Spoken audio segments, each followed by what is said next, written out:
Okay, we're live. Tali, take it away. Hello, hello, hello, everybody. Thank you so much for tuning in to Wick TV.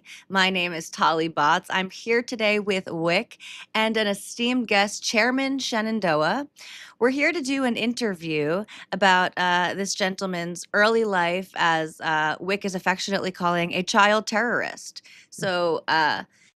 Chairman Shenandoah was a part of a high control, maybe cult. We'll get into the word that he's comfortable using. A group from about the ages to from 9 to 18. This was sort of an offshoot of the Communist Party USA, and we want to talk a little bit about his experience and maybe bring to light some information because when I was trying to look up this cult, look up the leader, with the exclusion of like one website that is collecting different testimonies and stories, there's very little out there. And so hopefully we can bring some attention and hear an interesting story for everyone today. So thank you very much for being here, Chairman Shenandoah. I appreciate it, and I'm happy to talk about it. I really am. It's a big part of my brand. That's why they call me chairman. So You you know, got uh, a little yeah, offshoot for a blast from the past, if you will. yeah, Um, exactly. I'm I gotta say, right? Um, Mm, I had not heard of this cult, if we want to mm. call it that, before you told me about it. I had no idea there was this group out there and talking about it. But as I And a looked lot of into it, people are surprised. They're like, "Wow, these guys were really, really militant too. Like they were not a joke. They like beat people up almost to death. It was like awful. you know, yeah, they were a very terrible Yeah, group. I guess my first question, and Tali, you can jump in at any time, right, with Mhm. your questions, right? But uh, how how did you get into this? Did your parents like sign you up for like a boot camp, like the Maoist boot camp? What happened here? Yeah, the fucking Maoist summer school. No, that never happened. Uh, so my parents actually were neither of them were Maoists. My dad probably could be best described as like kind of an eclectic, almost like semi-anarchist. He's bizarre. And then my mother is like the normiest normie you've ever fucking met in your life. Like I actually Hmm. ask her questions when the elections are happening just to gauge the average voter opinion because she's the best bellwether I've got. And so neither of my parents were a part of this group and they never really were communists or even socialists really. And I just was a very fucking weird kid. And I guess I've kind of grown up to be a weird adult, but there was just some part of my brain which really, really, really cared about wanting to help people and doing so to the furthest possible extreme. Like my earliest memories as a child involved like telling my mom that I wanted to live my life for other people or like being mad at Obama when I was in like the fucking third grade because I thought he was like being a pussy and he wasn't pushing through his climate change reforms enough. You know what I mean?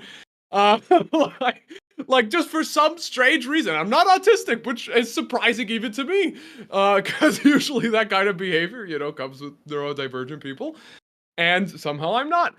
And I had essentially unrestricted access to the internet because both of my parents are really quite old. They're like, my dad just turned 70, and I'm only Do you have 23. brothers and sisters? Are you youngest child, No, only child? only child, only child. Okay. Um, And so, for this reason, they really didn't properly understand the internet and how to regulate my relationship to it as a child. I think were they a bit younger or a little bit better informed, they would have done a better job. But unfortunately, having like an already kind of weird, and I will say without the hubris, like intelligent kid, and then also not knowing this internet thing, they kind of like merged together in a bad way. And I sort of just started falling into internet social circles. I saw I was interested in communism from an early age because when you're very little, it's like kind of a intuitively nice idea. It's like, well, why not have everybody be equal? Why not have everybody have their basic necessities and live a nice life and nobody has to work, fucking in the coal mines or whatever. And I was always very disappointed with the left. I was always like, wow, these guys are really weak. These guys don't actually mean what they mean. Like, I would see the PSL and I'd be like, these guys are just a bunch of fucking nerds flying around red flags. And I was just fundamentally unimpressed. But I mean, you Can called you it give us right. the They are a year? bunch of nerds. But the anyway, go year, ahead. ooh, fuck, I have to do the math because my brain always gets messed up. Yeah. I think, yeah, hang on one second. So like, I want to say early 2010s, but like, let me see. Because also, like, when I say 9, there's no like fixed date. It Of was just sort of course. like a progressive introduction. And I also joined in at a stage when it was really, really early, like when the Red Guards were only barely forming and it was just like people were on the internet. And then, like, as they continued becoming an institution, I kept getting deeper and deeper into the group. So it's 2025. Let's see. Oh, that's right. I was born then. And then what's plus 9? I guess it'd be like 2011, like definitely early 2010s, 2011, 2012-ish time, you know? Okay. Yeah. So Okay. there I hope that was. So if I'm satisfies your understanding you question. right, you were a child who had very strong opinions on Mhm. politics and on people, and you had Yes. a kind of, and I don't mean this in any sort of way, right? This kind of Mhm. grandiose idea of what you wanted the world to be. An idealist. You were an idealist, Yes. right? Yes. And Mhm. you fell into a social group. Like, I'll be real, I had unfettered access to the internet as a kid. I fell into D&D and RPG groups. Right. So I'm curious, Yeah. what, like, was it a website? Was there a chat room, like an IRC chat room or something where you were like introduced to this stuff? Did someone like reach out to you and say, "Hey man, I hear you ain't satisfied with Obama. Might I recommend Yeah. Xi No, Jinping?" that's totally Like, fair. I think in the early days it was I remember some Skype groups and I remember some I remember I mean they were pretty damn decentralized in the early days. There was no like IRC chat and nobody came out to me. I just looked stuff up and I was like, "Oh, this is interesting. This is interesting." Like I would find Mhm. some of the early blogs where some of these groups would begin posting or some of the main individuals in these groups would begin posting. I wish I could remember this guy's name. I fucking actually have so deeply wanted to meet this guy. But he would like post about how like he would like explain Maoism in terms of Islamic religion. Oh my god, I fucking wish I remembered who he was. You know what I mean? I would like read his blog and all this kind of stuff. And then like eventually I would kind of fall into it where like I would DM people or like, you know, like there would be a Skype group or something. And I think I remember like when it got really serious, there was like a Discord group. This was like way back when Discord was like just kind of catching on. Um, and I started like really getting active in that. That was a while. I Yeah, think that take was a us fair bit in. Mhm. take us through into when things sort of started to centralize, when Yeah, a more of a cohesive group of some sort formed, or when like you had some type of membership, really. yeah, that's fair. So, if I recall correctly, I think some of the earliest Red Guards were formed in like 2014-ish, like sort of towards the mid 2010s, and so that's when it, you know, people stopped just talking about it and started actually creating stuff. And similarly, I also started kind of getting on the bandwagon. I think at that point, I have a pretty early memory of like trying to constitute a cell at my fucking middle school. And like the fucking like dean and stuff like got really mad at me. They were like, "What the fuck is oh, this? Like, why are you okay. sending out I have pamphlets and shit?" questions. I have questions. Yeah, What was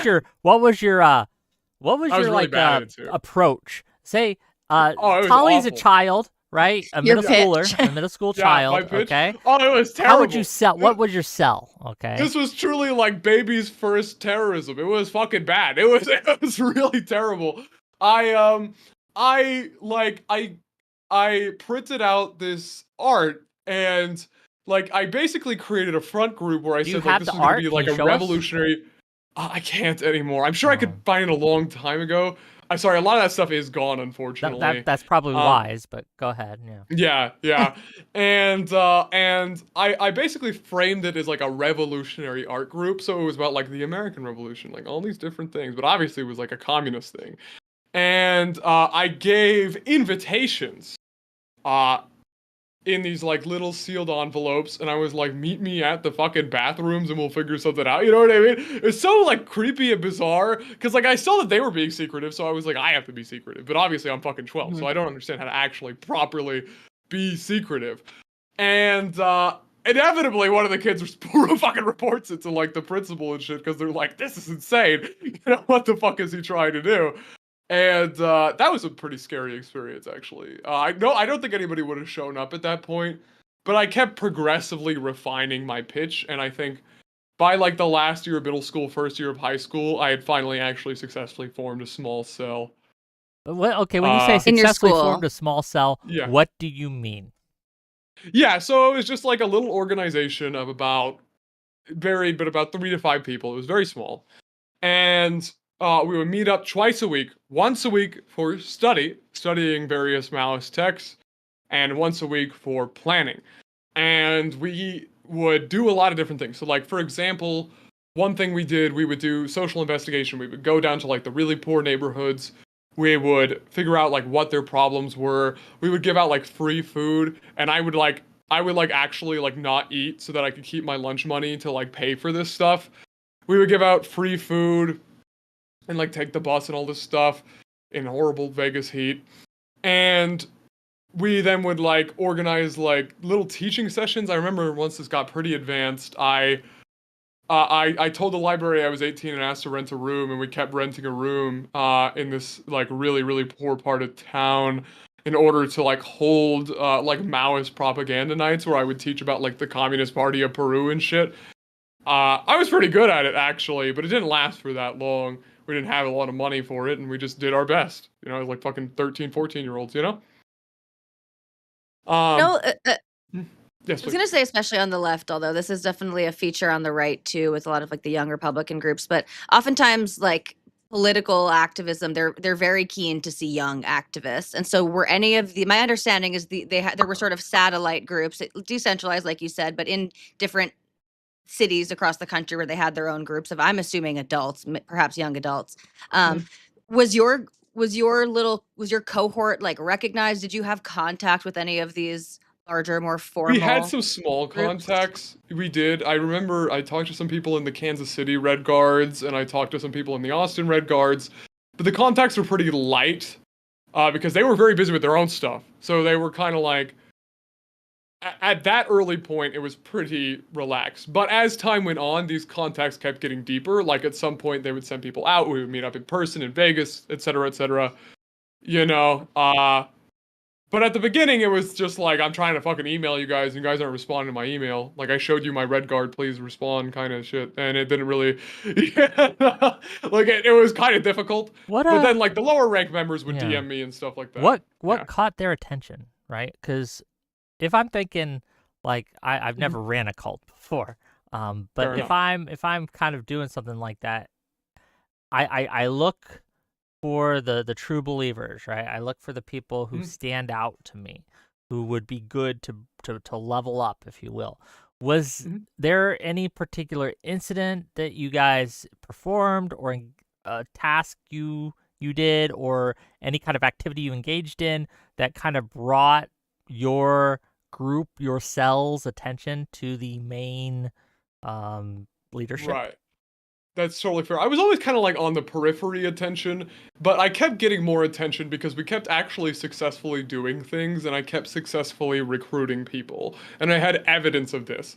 So, for example, on the 100-year anniversary of the October Revolution, we filmed a little music video that never actually got produced, but we actually like made fucking costumes and made flags and like went up into like Mount Charleston, filmed the whole fucking thing. You know what I mean? Or we had like homeless programs where we would go into these really poor neighborhoods and we give out food in order to encourage people to come to our classes, and we put up posters and all this stuff. It's like really young children. And so like inevitably over time they were like, wow, this guy's like really fucking into this. You know what I mean? And I was. Because like, I don't believe in half-assing it. If I'm gonna do it, I'm gonna do it. And then I think when my involvement really, really matured and really kicked off was when I was first investigated by the FBI at the age of 15. I believe somebody just was like, what the fuck is going on here? Like, it's kind of a weird situation. And then they told the FBI. And could have been a member on the Discord, could have been like somebody I fucking met in real life, could have been anybody, I don't know. But in any sense, You know, I got investigated by the FBI while our whole movement was having like a whole nationwide crackdown. This is when Jared Rorark, I think, had his neck broken because like the FBI stormed his house and like fucking threw him in prison and tried to arrest him forever, you know? And so once they saw that I was getting investigated as well, they were like, oh, this guy's really serious and he's willing to stick with us despite the fact that this is obviously super scary for a 15-year-old. He's got some fucking balls. Kid, you should run away and join the Maoists. And that was essentially what they said. The cell kind of disintegrated after I got investigated and after I broke up with my girlfriend at the time who had helped me run the cell. And so it just sort of fell apart, and instead my planning shifted into running away to meet up with the Maoists. Did you run away to meet up with the Maoists? I did, yes, actually. It's funny. It's one of the few pieces of really strong evidence I have that I actually did this, is that there's like an article in a local newspaper it's like where I ran away on May Day, which was a big Maoist holiday. And I ran away for almost a full month, and I was trying to get to Austin, Texas, and we made it all the way up. We were doing like a big weird circular path just in case we got caught. So I got all the way up to like Oregon. That was a pretty insane experience. That was probably like the peak You were 15 Maoist at the experience time? for me. I believe I was just turning 17. So like this, so it took like a year of like preparation. So a year of being investigated by the FBI, or well, you were investigated by the FBI at 15, correct? I'm just trying to get the timeline correct. right. Yeah, like late 15, and Sure. then about a year of like preparing, like shifting things around, and obviously having to be extremely secretive about it because I don't want my parents to find out, I don't want the FBI to find out, and having to get all these resources, like thousands of dollars, so I could survive being homeless. Which was extremely difficult. I would do like homework for other people and shit, and like I would like get loans from the Mexican kids and then loan them out to the white girls, and then the white girls would pay me back. And like, you know, and I mean, just to like fucking make some money. And that took a long time. And then I ran away. I think when I literally just turned 17, because May Day is like just after my birthday. And so it was like just almost exactly a year of preparation. I ran away with my second girlfriend, who had also become a Maoist at that time. You got it tight. I think maybe I'm just like so handsome and charismatic. I unintentionally like convinced them. I'm not even trying. You did run a cultist cell, so you have to have some charisma. Streaming's probably a good fit for you, to be honest. Very true. This is my natural profession. Yeah, I'm just trying to kind of unless you had a question, Tali. Well, there are a couple of roads to go down. So Go ahead. I would like you to elaborate a little bit on you mentioned his name briefly, Rourke, the sort of leader of this group. I would like you to elaborate just for the audience's benefit of kind of like what the structure was that he was the leader of, and a little bit of that story. But I am also curious, and I'll let you go down whichever path first you want to. Like when your mindset really changed, because again, you were a high schooler. Like at what point did like you stop caring about school? Like when did your priorities essentially entirely shift towards revolution? Totally fair. I think the second. No, I'll go with the first one. The Jared Rorark one. So, I never got to meet Jared in the flesh because I never went to Austin, and he was located there the entire time. We had emailed pretty directly multiple times, and I'm fairly confident he was attempting to groom me to be security officer, because essentially, like in a Maoist organization, there are like three big officers. There's the political officer, who is usually like the leader of the organization. There's the organical officer, who is essentially like in charge of the people of the organization, and the logistics officer, who's in charge of the stuff and the money. The organical officer is essentially the person who runs security. They make sure that all the people are good, that they're doing what they're supposed to do, etc., etc. And because I was a child, and I was also very, very, very committed, they considered me extra safe because the FBI would never recruit a fucking child. So they were like, this guy should be promoted, basically, to this position because he's the absolute safest person we could trust in this position. And also because I've been, like, raised in this group since I was a kid. So, like, I was a true fucking believer par excellence more than anybody else. And I had some balls as well, so I helped. And they respected that a lot. Did you have to do anything to prove your loyalty? Did they ask for like Like they wanted to make you a security officer. Did you have to like? As long as I just kept doing my tasks on time and the stuff that they asked me to do, then yeah, that was enough. There was no like special ritual or anything where it was like, oh, you had to like now kill a man or something. But Okay. Were like you as ever long as I violent? just I want to be like super clear. no Were you second, ever sorry. violent? Did you ever hurt anyone? I was briefly violent in some minor instances. I don't think I've ever hurt anybody that bad. I think the worst violence was I was either at protests and like shit would get crazy, and in that case it could be theoretically argued to be like a self-defense scenario, or um, there was this one time where I was in high school and this girl had confided on me that this man was predating on her, and I beat him up as a result. And the Maoists encouraged this behavior because they were like, this is honorable like Maoist behavior. It was one of the reasons I really liked the Maoists is that we like tend to fix these problems very directly, and that was very appealing to my high schooler masculine brain. It's a very childlike way of thinking. Yes. Yeah, exactly. Now I wasn't. Beyond that, there was nothing worse. That was the absolute worst thing I've ever done was Okay. assault that man. Um, like I know some of the Maoists engage in arson and like beat people like pretty close to death, but that was the furthest I had ever gotten.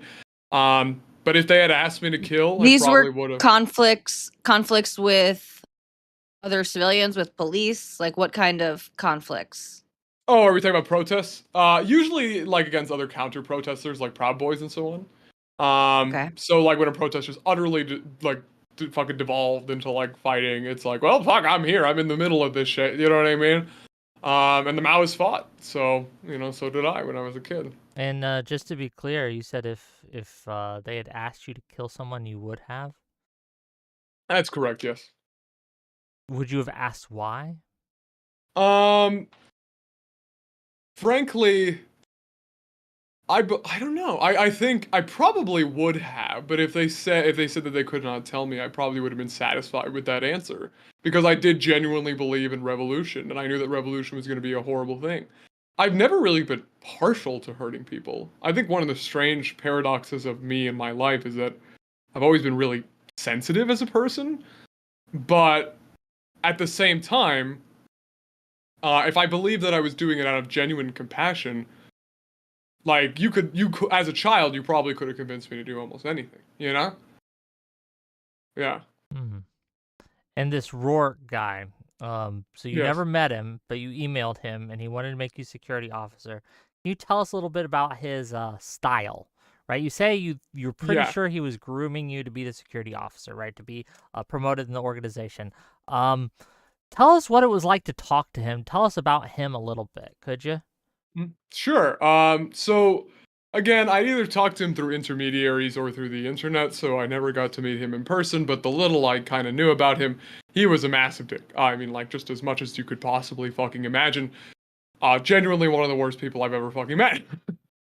Not terribly Did you know surprising, that at the like heroin time, dealer. or did you Yeah, kind of? I actually did not personally like him, but I believed in the movement, so like I Okay. just kind of like set those personal feelings aside because I was like, we had to win, you know? Um, because I was like genuinely ideologically committed. He was, I mean, this sounds almost like childish, but he was like a bully, like just an actual fucking bully. When I was trying to run away to LA, he was like, "Oh, you should be so happy. We're like giving you housing, and we're like fucking gonna like actually make sure that you could work for us, you know?" That kind of stuff, which was just utterly bizarre and always made me upset. But yeah, that's like, and he also fuck, he never like seemed to have genuine compassion for anybody. Like there were people in the Maoists who actually were compassionate people, and like who were just kind of led astray and just a part of this group because they did genuinely think they were making the world and their lives better, right?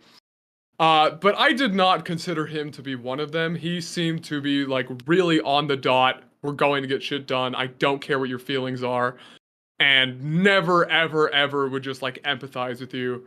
And if you like did something he didn't like, he would just very violently criticize you at a minimum. You know, it was pretty Like annoying. as a shaming tactic to, Yeah, when keep you I in went to line. No one else wants that treatment, so they don't behave that way. exactly, yeah, there was a lot of criticism and self-criticism, which I understand better now is essentially that type of shaming tactic where it's supposed to keep you psychologically in line. And like, you know, other people in the group would do it to you. Like if you didn't sufficiently follow like the ideology or the actions of the group, it's like they would also criticize you. And because the Maoists kind of like, because it was such an extreme group, it sort of naturally separated you from normal society. So like, you know, when your only friends and family essentially are criticizing you, you're like, well, fuck, I gotta get better. You know? Yeah. Yeah. What is can you give us an example of like so you said you had a small cell and you said it was Mhm. pretty decentralized.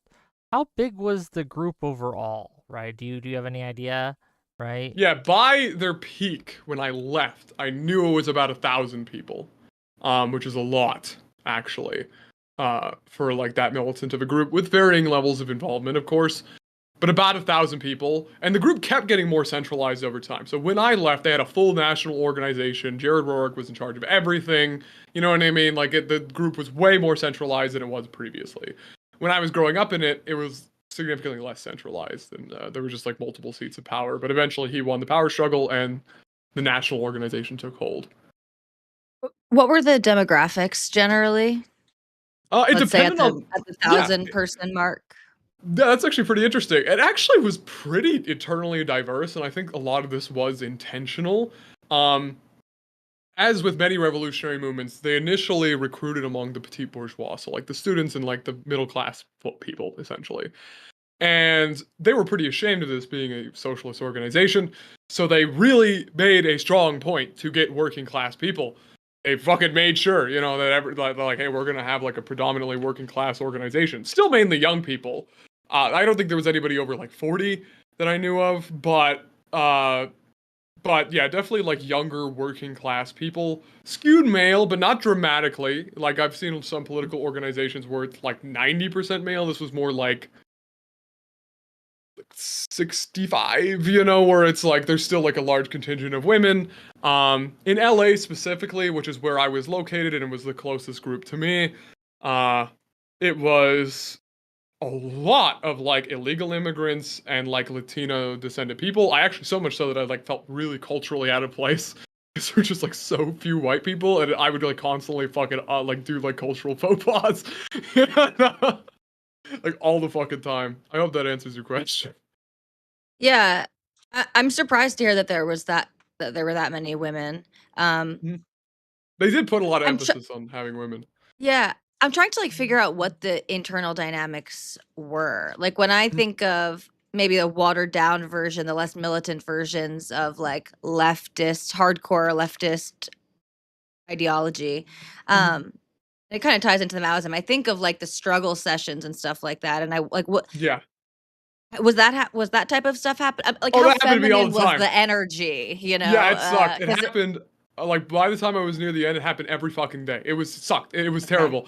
And like usually they were quite small, where it was just like 3, 4 people were hashing it out. Now you we're gonna like all criticize you and you know fucking we're gonna hash it out.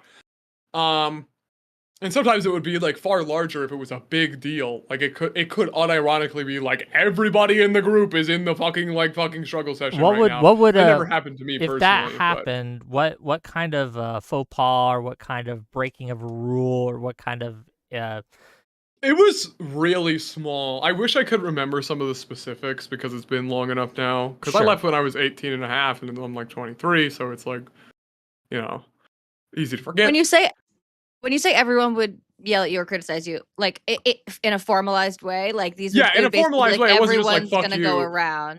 It was like Yeah, it was everyone's gonna there go was a around and tell system you for what's it. wrong with We all you. knew the procedure. We did it. People would take notes. Like I had a fucking notebook, you know what I mean? And I had to write down what people would criticize of me, you know, and then we would do it to each other. Everybody would do it to each other. It was like everybody always did it to each other, but of course the ones the most out of line would always get the worst treatment, you know? And especially the ones, unfortunately, who were like kind of mentally ill would get the most of this treatment because they were the least functional. And so it was like kind of sent out proportional to how functional and how much good you did for the group and how much you stayed in line, you know? Unfortunately, like one of my friends at the time in Maoism, one of the guys I worked with on the Maoist newspaper Tribune of the People, he was like kind of a mentally ill guy, not terribly, but you know, you could kind of tell. And he got one like all the fucking time. And they were like his mental illness is not an excuse. He needs to do it properly, all the time. So kind of like picking on the weak. Yeah, exactly. Mm-hmm. Well, and I guess it's like with all of these things, struggle sessions and the such only work on the people who are like going to allow it to, right? So Yes. Mm-hmm. So What like it else? only who really are happened more with the committed vulnerable. people. Yeah, exactly. Yeah. So when, And in theory, it could happen to leaders, and sometimes it actually did, but usually it was towards like more rank and file people. Um, Almost always, yeah. And yeah. There were other questions I think we kind of slipped over. I'm just forgot what they no, were. it's fine. You had another route you wanted to go down other than the Roark one. What was that, Tali? Can you remind us? I don't know how easy it's going to be for you to put into words, but I'm just like wondering at what point your life became oriented, or you started Oh yeah. prioritizing revolution, because you were like a high school student, you were a normal kid, and then something kind of flipped. I'm sure it was a gradual process, but if you could walk us through that, I'm It interested. was gradual, but I would actually say kind of from the start, it was extremely important to me. Again, it's strange because like the hyper focus was really, really strong. I've always had like this politics hyper focus, and again, it's strange that I'm not autistic because it does kind of mirror that. Yeah, no. You seem a little autistic in my Yeah, a professional little. Yeah, streamer opinion. thank you. Yeah. I A little appreciate that. Yeah, neurodivergent, I as have the the kids general say. autistic phenotype where it's like not enough, but like just that little There you bit. go. Yes, it is. I talk about the autistic phenotype too, and I think it's a funny Yeah, way but accurate way to talk about what we're trying to get at here, and especially with yeah. sort of like very intelligent and super focused. And I know also, oftentimes for the neurodivergent folks out there, there is sort of like a unrelenting focus on justice and things needing to feel like Yes, fair that's and true. right. Yeah. Um, Damn, bro, she just called me autistic. I know. Damn, I just fucking come on this panel. I'm just gonna like called autistic. Struggle session. Let's go. You should be used to Yeah, it. I Anyway, know. No, I mean, actually, I will say, I officially do not have autism. My therapist said we no, believe so you. I'm clean. I'm clean. I'm clean. I'm clean. I'm not one of them. No. But anyway, so They're uh, gonna claim you whether you want it or not. But they Yeah. will anyway, please try it. finish. I don't blame them. Yeah, that's fair. But I would claim me too. I think so you mentioned, right, that it was always kind of the focus, right? Always kind of at the Yeah, top and of it your increased mind. over time, but it was definitely like even from the start, it was like a big fucking deal to me. Like I really, as you know, as you said, like I had a very big hyper focus on justice, and the Maoists were a huge outlet for that for me.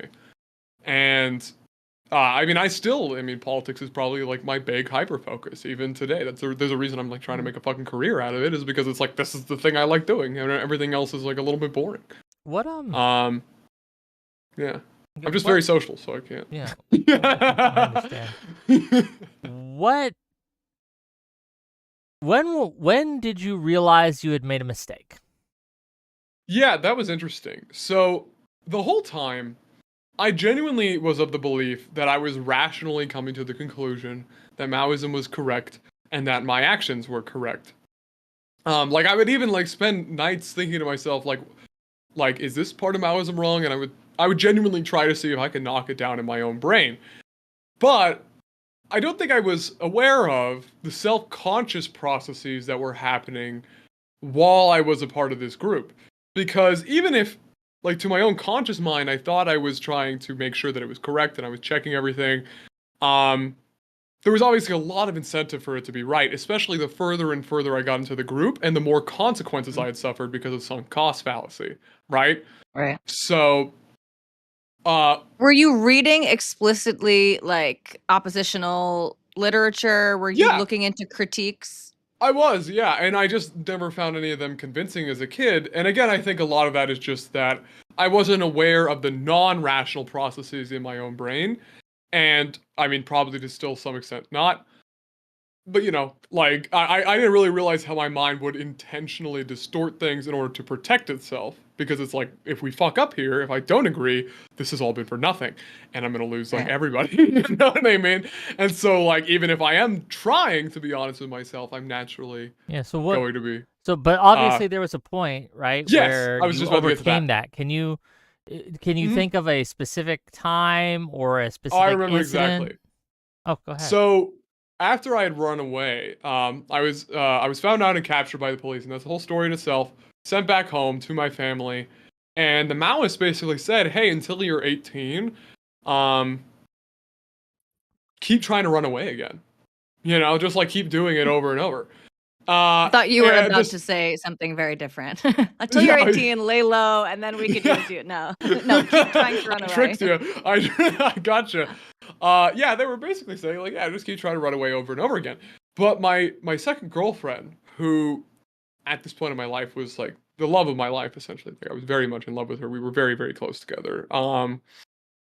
And like, we were very, very, very close. Once she came back, she realized like how much damage it did to her family, and she felt like too guilty to leave again, which is a very reasonable response, of course. Um, but because of that, like our relationship kind of disintegrated mutually. I would say that like we both kind of acknowledged that, hey, look, I was gonna keep going trying to fight, and she was gonna stay with her family, and like there was not really a world in which we could like reasonably stay together in that situation. And that made me extremely dysfunctionally depressed. Like actually so depressed it made me physically sick. I tell this story a lot, but like when I got that depressed, like I literally could not lift my arms above my head because my muscles atrophied that bad. It was like fucking bad. I got to 280. I'm 160 today. Like I Damn, was sick. you lost the whole I was, you. I lost a whole me. I was fucking sick. I was sick as fuck. I was depressed as hell. So bad. It was genuinely about the like worst depression I ever possibly could have experienced without like passing away. And and because of that, like I became non-functional, and they were aware of this, and they were like, okay, you're just gonna have to lay low then. And so we decided that I was just gonna wait out my last 17th year, and that I was gonna go to LA. I eventually did go to LA because at this point I had lost my girlfriend. I've been investigated by the FBI. My parents are like, we have a really horribly strained relationship. Like so many costs. I'm fucking like I'm in. You know what I mean? Uh, I go to LA, and they essentially say, "Hey, your girlfriend deserted. She deserted the Maoists. She did not take up her duty to run away again when she was ordered to." And I essentially said, "I'm going to take responsibility for that. Like I was the one who brought her in. I was in charge of the running away. You know what I mean? Like I should have vetted her better. Like don't punish her. It's a Wow. waste of our time. Punish me. You know what I mean?" And so I was essentially stripped of rank, and like required to work an extreme amount of time for the Maoists, like 12-hour days. You know what I mean? In the time I was in LA, like doing just work for the Maoists, and then they also wanted me to get a job. Just like a really extreme work environment, and then I was constantly on struggle session because like I was just at the bottom of the organization now. Mm. Like they like like the whole dreams about becoming like a fucking security officer no longer happening because I'm taking responsibility for this fuck up where she left the group. You took And responsibility. What would have yeah, happened to her? What would ever could have happened to her? I What really would her don't punishment have know. been? Okay. I like possible they beat her up, possible like they just try to freak her out. You know what I mean? Like it's not clear to me what exactly they would have done, if anything. They wanted to like do something, but like maybe there was just a resource limitation. They decided to let her go. But in any case, I decided to take responsibility for it, and that was my punishment. Um, And when you say that you were working for them 12 hours plus they wanted you to get a job, they wanted you to get a job so that you could support yourself and they wouldn't have to do that? Or were you expected to yeah, give them part of your income? I was expected to give part of our income, so we were expected to give like 2 to 4% of our income, depending on like where we Okay. were in the organization, and even when I didn't have a job, I would give that out of my savings, just to like, just to do it in order to help us constitute the newspaper organization that we were running, and I lived in like this fucking like 2-bedroom house in LA where there was like 6 people, and I was like sleeping on the couch, like it was like a Maoist house basically, and I didn't have a car, so I just kept taking the bus everywhere, and that took so much fucking time to do everything. Oh, it was just like a huge pain, and I started burning out, obviously, because it's like fucking working that much, and then also being punished like this. Like it started wearing down my emotional defenses, and I just started getting tired. And eventually, like the thought kind of crept into my mind that like good people would not behave this way. Like this isn't just like a couple bad apples in the organization. This seems to be like actually brutal, you know? And then you keep throwing on the struggle Communist sessions and regimes everything. are usually brutal. But Yeah, exactly. And I think that was enough for me to get over the emotional boundaries I had that were not letting me think critically about the situation. Because I was just like so given up. I was like, I'm at the bottom here. Like, they're fucking slave driving me. They're like sending me to protest after I get surgeries. They're like fucking telling me like I gotta work this off and like all this shit. And I'm like, these are not good people. Mhm. And so I just ran away from them at that point. Like I ran away back to my family and I essentially told them, I said like, hey, look, if you guys want to fuck with me, like I have a dead man switch. I'm just gonna tell people like things that you told to me in confidence and like fuck you. And they just at that point just never contacted me again. And initially after leaving was weird because I still was like almost a little bit ideologically convinced because it was still all I knew. But that eventually just kind of fell away. Like I just over time was like, I think I'm done. I'm just done. Like I just don't like this anymore. Like those people were evil, and it just went away. And then eventually one day I just asked myself like, what do I want in politics? And I realized I was a liberal in my big Shen heart. From And then I became a Georgia Maoist State. to liberal.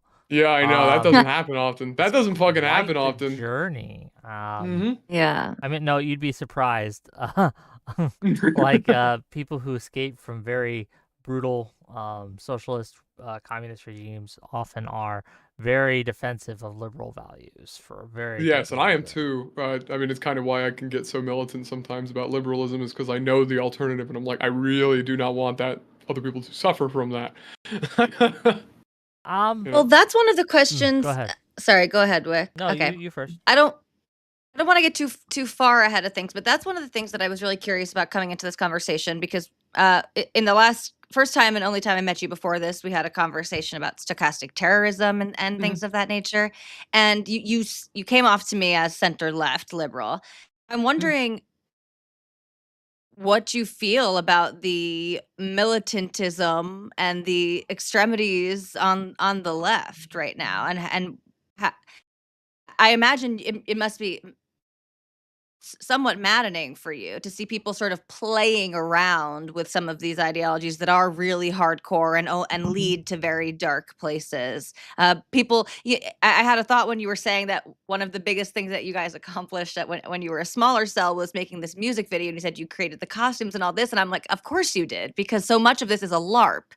Respectfully, No, it's and you okay. see this now happening at some of the college campuses. I mean, I'm brought back to the protester at Columbia draped in the keffiyeh, the graduate student who's getting paid to be at Columbia saying we need humanitarian aid here, right? And how much people are kind of living out a revolutionary fantasy, and how do Mhm. you deal with seeing people on your side, quote unquote, on the left really Right. playing around with these very serious topics? I think that's a really interesting question. I don't often call myself a part of the left because in my own mind, and I understand this isn't how it's always used, I oftentimes will consider the left to be like the people who want socialism, or maybe at least social democracy. And I don't consider myself to be one of those people. I am a liberal. I'm a Georgist, you know, et cetera, et cetera. I'm pretty not in that camp. I know that other people use it just to mean like anybody left of center, which I guess I technically am. Anyway, just wanted to say that. Yep. Fair. I don't. It's kind of strange because I think there's a part of my mind which doesn't find it maddening because it's like there's a part of my mind which is like I've been there. It's gonna suck. It's foolish, but it also seems like unfortunately it is like a quality of human life that people fall into nonsense when they're young. And so I don't hate them for it, and I don't get frustrated with them for it. It's like, because then I feel like I would have to be frustrated with myself for the same thing. Obviously, I oppose it quite strongly. I'm like, don't want a communist revolution these days. I don't want this kind of stuff. I think it's very bad. But I think, like, on a personal level, do I feel frustrated? Not particularly. I think if anything, it's probably pity and a desire to help liberalism grow enough that they have an alternative to where it's like, hey, this liberalism is a fighting liberalism. You guys don't have to go all the way to fucking Che Guevara or Right. Stalin, you know, to possibly like satisfy this desire for change in the world. I hope that it was a sufficient I answer to your question. It was, and I have a Mhm, follow-up. So I mhm, I relate to that. I appreciate that answer a lot, actually, and I relate to that in my own way. I was like I call myself. I used to be a radical leftist. I was much mhm. less, and like I was Were you doing a a lot less terrorist reading too? about the. I No, I was not. I was not. Yeah, I I beat was you there. just I was a social terrorist. I was very annoying. I Well, struggle you're session a Yeah. with people woman. Of on course, social you were a media. social terrorist. Let's Exactly. be clear. I'm leaving this fucking Exactly. panel. I can't. I can't fucking do Exactly. it. But so and I had a big ideological turn about 4 years ago, Mhm. and Oh, so around the same time I did. yeah, and so, there you go, that's interesting actually, but, Yeah. so many people leave the left and maybe go all the way to the opposite side, or, there's just, like, a lot of, evil attributed to the people, whoever you're opposing, whichever side you left, there's a lot of evil that's attributed, and I always maintain that I think a lot of these people are essentially true believers and also just Yes. extremely good and well-intentioned. Like, everyone's in Yes. it because they want to make the world a better place, they don't want to hurt other A people, lot they of want people. to Yeah. stop suffering, they want Mhm. to stop discrimination, right? And so I appreciate you giving these people the benefit of the doubt, and I agree with that. Yeah. I guess my follow-up question is, are you nervous with About how them. just, like, Like, how kind of it's it's kind of cool to call yourself a socialist. I think it has more social cachet than it did when you were even, involved about a mhm. decade ago or whatever. Does Well, that back make are then it you was still a nervous? huge faux I pas. would add to Right. that actually, right? Does it same question, does it make you nervous, but also adding in seeing the extremists on all sides kind of become empowered. You see this on the right and the left, where you have the Mhm. extremists being platformed, the extremists being pedestaled, being shown as the representative of the other side. And usually it's the other side doing it. So, for example, if you're right leaning, you'll point to the most extreme leftist kind of person you can find. You'll Mhm. pedestal them, you'll point to them saying that's the left. And then on the same thing happens on the right, where you'll find the Yeah. on the other side, right, where the left will find the most extreme right-wing radical extremist guy and say that's the right wing right now. Does that worry you that we are seeing this kind of increased reciprocal radicalization going on? Does it make you Oh, for nervous? sure it does. I will say on an immediate level, I'm more worried about the right because their faction seems to be the one that's like in power essentially. Well, with these leftist groups, they're growing, and that is a problem. But also at the same time, like it's kind of like, well, fuck, I should probably put out the bigger fire. That's not to say I don't worry about them, and that I think that they are obviously an issue. Like I think like yeah, if we had a fucking maoist revolution, that's gonna suck a lot. That's gonna that's gonna be a bad state of affairs. Uh, and yeah, of course I'm worried because I mean, as a liberal, I want liberalism to survive into the 21st century, and this is one of the really big things I constantly talk about on my channel. It's one of the big parts of my ideology that I like to think is like kind of unique is that I'm always like very concerned with like the seeming weakening of liberalism, and I want it to reforge it so that it can be significantly stronger in these new conditions. Because I kind of feel like liberalism essentially doesn't have a proper antibodies. It doesn't have a defense system against these new forms of anti-liberal populism, and I think liberalism could develop that system. But right now it's not, and so What would yes, I that am look like? worried. What would liberal antibodies look like? To me, Yep. personally, my analysis is that we've moved through three stages of totalitarian populism. So, for example, like at the really back at the old day, classical liberal days, we were dealing with like true feudalists, like the Maestra types, like reactionaries, OGs, these are the people that like we fought the fucking American Revolution against, that we fought the French Revolution against. That one went fucking crazy, but we still did it. you know? And then I feel like at some point in the 20th century, uh, the totalitarian populists started pressing on liberalism and realized, hey, look, liberal economics, laissez-faire economics don't take care of everybody, so we could kind of like get in there and destroy the liberal system through the fact that people are angry about the fact that there's still poverty in liberal society. And then we developed the welfare state. We developed like social liberalism from there. And then I believe that the next big problem is that the information environment is utterly broken. Like, we basically have gone from like civics to economics to culture. And I honestly think, like, yes, can liberal economics and liberal civics get better? Absolutely. I mean, I'm a fucking Georgist. Like, I have these beliefs. But what do I think is the most existential problem? And I would probably say that is the culture. Liberalism, as it currently exists, seems to exhaust cultural institutions, which keep society stable, and and we need to like find some way to maintain and redevelop a lot of these so that people don't feel hyper alienated and go into these like revolutionary LARPs and then get fucking shot because they thought it was a good idea to like storm a campus and then like think that the cops won't do anything. I hope that yeah, that's my answer to that question. I Mhm. That's an interesting analysis. I share a lot of your concerns, and I agree. I think liberalism has a crisis of culture right now, a crisis of confidence, and also a crisis of identity. I think the word has been kind of used and abused by both sides. It's interesting that both sides, the left and the right, and again, these terms are Mhm. sort of nebulous, but Of course, of course. use liberal as basically a slur at this point, right? And so Mhm. people on the right, it's libs of TikTok, so they're talking about the progressives and the radicals and the extremists, but they call them liberals. Mhm. And the leftists refer to anyone to the right of a liberal is a I remember when I was on the left, liberal is an Yeah, insult we to me. we Of both course, did I'm that. not a Yeah, liberal. liberals an Right. insult. Liberals Yeah. are exactly. Liberals are basically right wingers. And so there's like not a lot of people sort of claiming the liberal identity Yeah. in a meaningful way and Yeah. trying to guard against this misuse, and that And I would say, concerns me. unfortunately, the ones who do, a lot of them are like the wonkish types who don't really know how to handle these kinds of new conditions where it's like, hey, look, we can't really use economic incentives if we have an information problem, essentially. It's like a basic market failure, right? Markets don't work if people have no fucking idea what their own self-interest is in a transaction. It's like the same thing, but in a whole society level, which is catastrophic, possibly. Can it be fixed? I think so. I mean, I would obviously, if I didn't think it could be fixed, I wouldn't be a liberal. Uh, but it is to me the most immediate and pressing problem of liberal society. Yeah, Interesting. and Go ahead, please. I think too, perhaps it is this like polarized radicalization that is going to reignite the liberal spirit.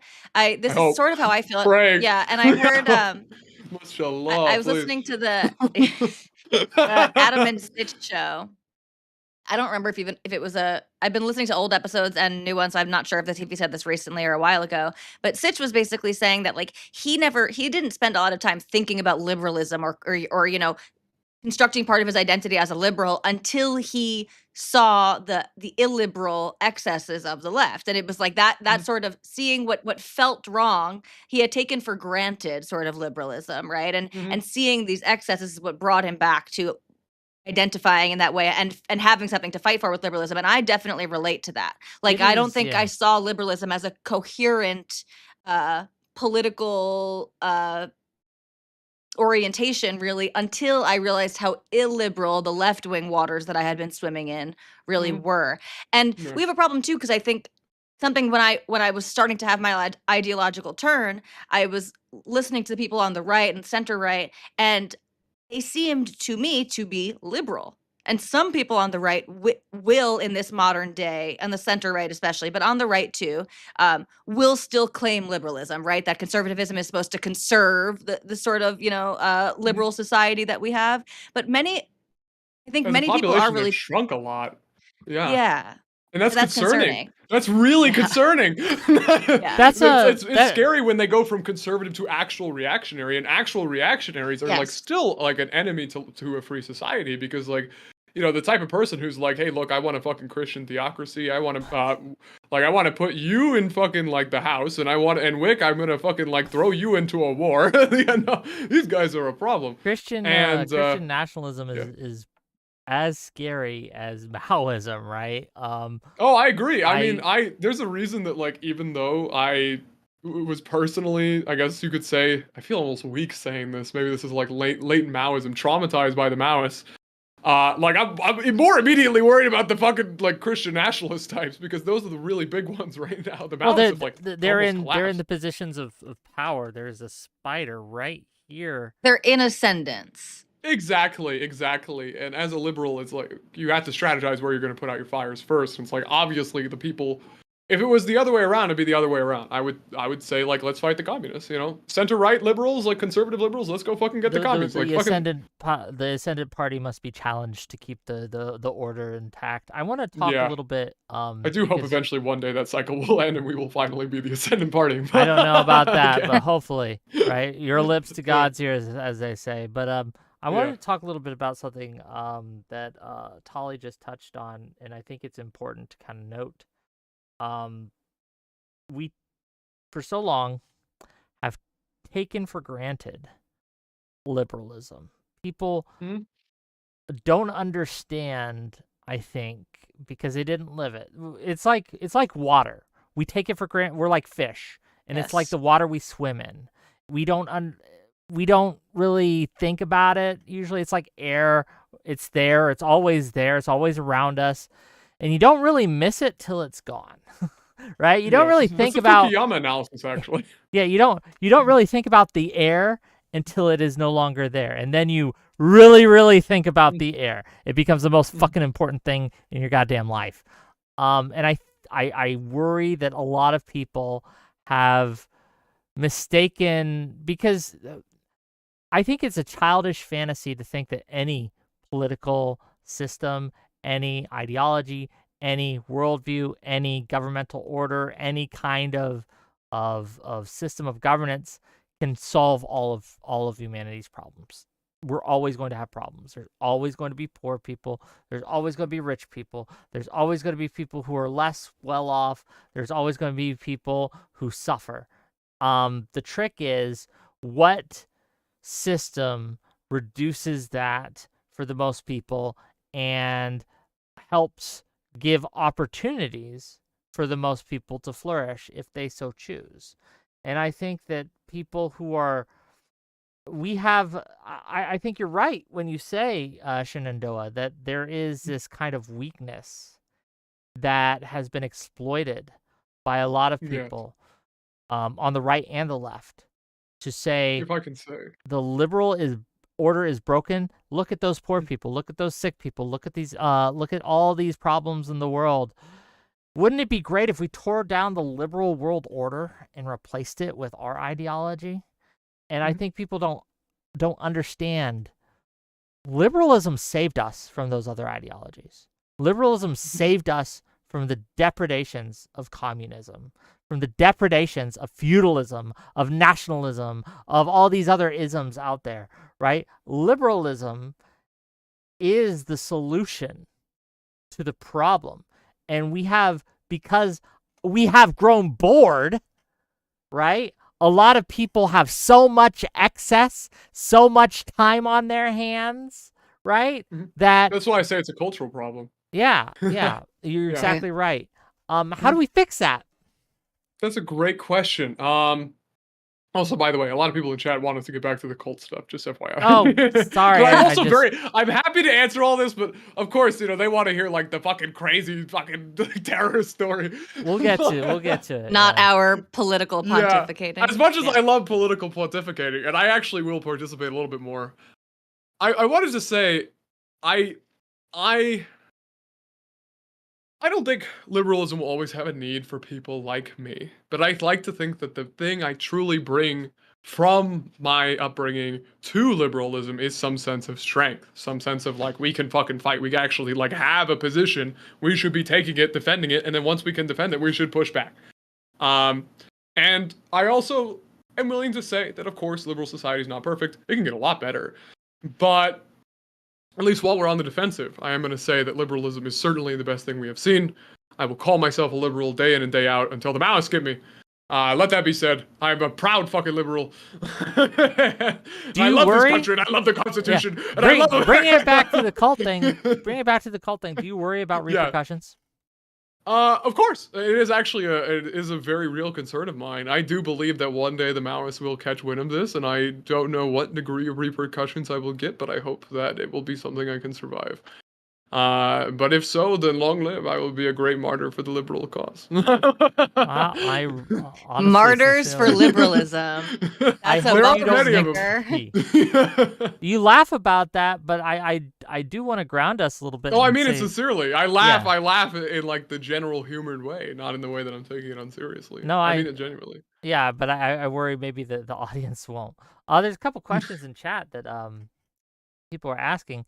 Dunkin' Donuts is asking who funded your Maoist newspaper? Like, how We did you did. get outside funding? Was there No, any outside source of funding, like Bezos or the no. Koch brothers or anything? No, we just had a really high internal tax. It was like 2 to 4% of your income was going to this newspaper, and that was enough. That was a lot. I mean, cults could bring in some crazy fucking income. What so you had a lot of middle class people, petite bourgeoisie, and you had a lot of working class. What was like Hmm. did you have any like rich funders, right? Like in the group, what I mean is like was there like the person with the job that kind of kept the lights Sometimes, but a on? lot of us were like either poor or lower middle class. We just genuinely gave a huge portion of our income to the work. It was just like It's people weird. 2 to really just 4% gave a doesn't lot. seem that much to me. Like, okay, full disclosure, Oh no. I grew up Mormon and we gave 10%. Oh no, yeah, no. 10%, I'm sure they would have loved that. I'm sure. But it was enough. It was at least enough to run things, then plus all the Yeah. free labor. We were still like kind of strapped for cash. We were definitely not rolling in money by any means. We had to budget pretty aggressively, but it got us through. It worked. You know what I mean? We could get it done. We could actually effectively function as a group. We would like save up for like a printer or something. We would try really hard. And then occasionally some guy would come in with like big donations or some guy would have some money. And of course that would help. But most of it was just a lot of us giving as much as we could in labor and in money. And with if you have like 1,000 people, that does add up. Was there a cohort who would do kind of so you mentioned the security officer and how you didn't get it. Yeah. I guess I'd ask who did and who were their targets? I don't know if there was like a formal person yet. I think they were trying to constitute that position. There might have been, and I just didn't know about it. But as Fair. far as I could tell, I don't know if there was. Because there were some things still handled on an informal basis. So they were grooming me for this position with the understanding that it would be constituted and that it would be like, we're gonna make you this guy. Uh if I ever talked to the security officer, I didn't know I was. It's the honest answer. And that's probably intentional if it was that, Don't you know? turn around. Uh-oh. The commissar's in town. Uh-oh. Okay, were you guys armed? Do you have guns? A lot of us were, yes. A lot of us had guns. I was not, Did you have an but a arsenal? lot of What I people mean did. is like a centralized arsenal where you all stash No, guns I don't and think we ready were to... at that stage yet. I don't think we wanted to take that kind of heat at that point. So there was no centralized arsenal, but a lot of us were armed and did train with guns. And some Maoists did teach me how to use guns, but not very much. You know what I mean? Uh, but that was about it. There was just not that like level. We did learn how to like fist fight. That was actually something we did centralize, but we were not at the gun level yet. You know? So you boxed or like did Yeah, you... basically we would like Okay. box or do like MMA with each other, and like we just in preparation to stay physically fit, and in case something went wrong in a protest, we were ready. You know? I sucked at it. I still suck at MMA. Fuck it, I'm bad at it. I have a question. I just have to note. I find it funny the different types of questions we're asking. It's just I'm the women happy to and the answer men. as many as I Wix can. Wix like, did you have guns? And my question is like, what the sort of like moral or ethical code that you guys were holding yourselves to? I think about the in group out group polarization. Like how explicit was that? How intense was that of feeling like people on the outside? Was there this sort of doctrine of like people kind of have what's coming to them, the ends justify the means? Oh, Um, definitely. It's kind of funny because in group, we were all actually like we still criticize each other a lot, but like we could actually rely on each other. There were obviously positives to being in a high control organization. You know, you can rely on other people. Everybody will fucking come to your birthday. 30 fucking people are coming to your birthday and we're gonna party like crazy. It was fun as hell. Uh, and you know, obviously we never use violence on each other. That was always like completely verboten. You know, no, that could never fucking happen. When it came to like the people, whoever we consider to be a part of the people, we were always very forgiving to them. We were always like you guys are misled. We are going to like essentially enlighten you and show you the great communist way, and we are going to teach you. You know, we were very, very, very nice to them. Like we tried very hard. Trust me, we were not. We were bullies only to ourselves and to other people. But if you were like a Proud Boy, unironically, the Maoists would like vandalize your home if they could find it or beat your ass. Like if they would do it all the time. Funny story I got for you. I got a good one for you. So I got like kind of an Aryan looking face. Sort of fortunate, sort of unfortunate, Yeah, very depending Aryan. on the context. Very like you got the phrenology. Yeah, down. I'm like tucking away my Yeah. Jewish star. I'm yeah. not trying to like fucking like listen, you know, Look, like I'm a liberal. look. All I'm saying is if this was the 40s and you were in Germany and I saw I would you do very guarding well. a camp, I would not be surprised or shocked. Okay. So I Yeah. do. I have a very Aryan face. Yeah, it is true. I accept this. People tell me this. And the Maoists were like, "We want you to go on a dating site. We want you to put in your description. We want you to say no blacks.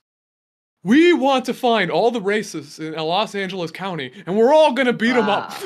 Like you're gonna be our honeypot. They're gonna match with you, and then we're gonna find these racist people. So and wait, beat them for up. women or men or both or what? Or both, anybody we considered sufficiently criminal.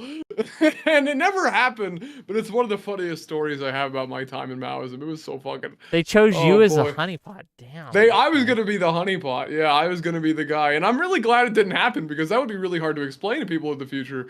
Because like I've dated black women, and like I don't know what they're gonna say when they see this fucking screenshot leak. You know what I mean? Hey, Wickers, go out and find that it. actually that reminds me, obviously like you just said, that's something that could be used against you. You know, I think I would hope that we're, you know, I would hope that we're about it. Yeah. totally, and I hope that we're like as a society moving past the sort of cancel culture thing that people would be willing to hear you out. I'm one of the people that believes that intentions do matter, but it brings me to a question: was there a process of like blackmail? Like, were you encouraged to share things about yourself? Was there, you know, in terms of like the sunk cost fallacy, right? Were people supposed to buy in emotionally in that way, be vulnerable with their secrets in some way? Yeah, I think there was some of that. I know that I was required to give them my ID before I went and ran away. Which was like, you know. Interesting. Yeah, and so then they know my home address and all that good stuff. Fun. Anyway, I think there was a lot of that encouraged. There was like certainly a sense of like the Maoists can be trusted. We can tell each other these things. We have to trust each other with these things. And then inevitably, like if it was something that would be criticizable, it would get criticized, you know? And essentially keeping secrets was kind of like not okay because that would prevent you from becoming a better communist. By the way, interesting thing, with the Maoists that I grew up with, and with many other people who follow their form of Maoism specifically, communism is a title and not an ideological position.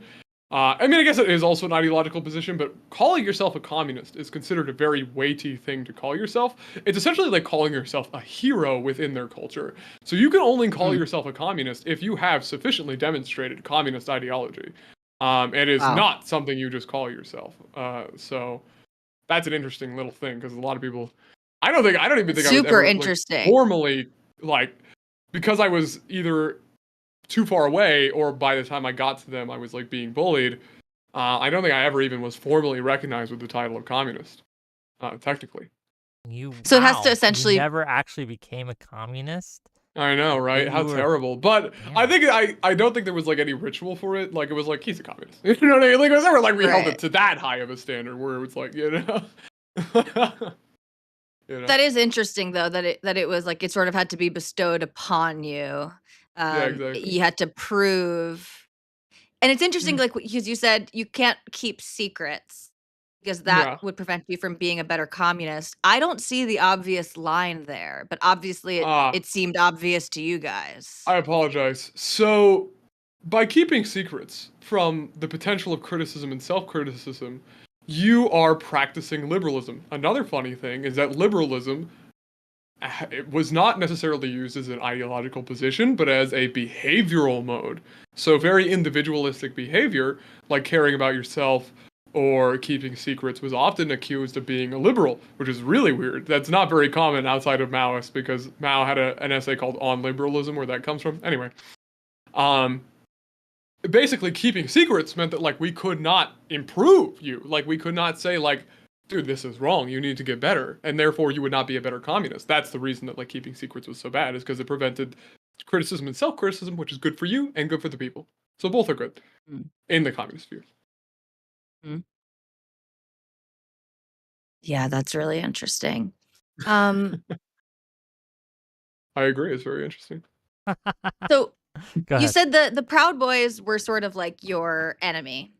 Yeah, there And were that a makes lot. Like, sense. Oh, the did you have 3%ers always allies? were. I'm sorry to interrupt, but like, so did you ever work with Antifa or other groups? Right? Occasionally, we would find, like, How an would that Antifa work? cell that would work with us, but a lot of other leftists were fucking terrified of us because, so there was this incident, I believe, in Kansas City, I want to say. I might get the city wrong, so, like, don't. I really was there.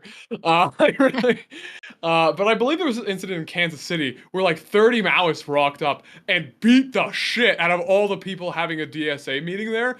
And it was bad. They stole their projector. They fucking bloodied the shit out of, like, some veteran. Wow. It was bad.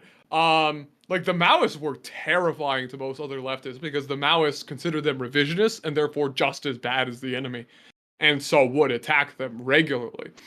And so most other leftists did not want to cooperate with them because they were terrifying. Only, like, the occasional little group would cooperate with leftists, with the Maoists, or maybe, like, a front group of the Maoists where they didn't know who they were.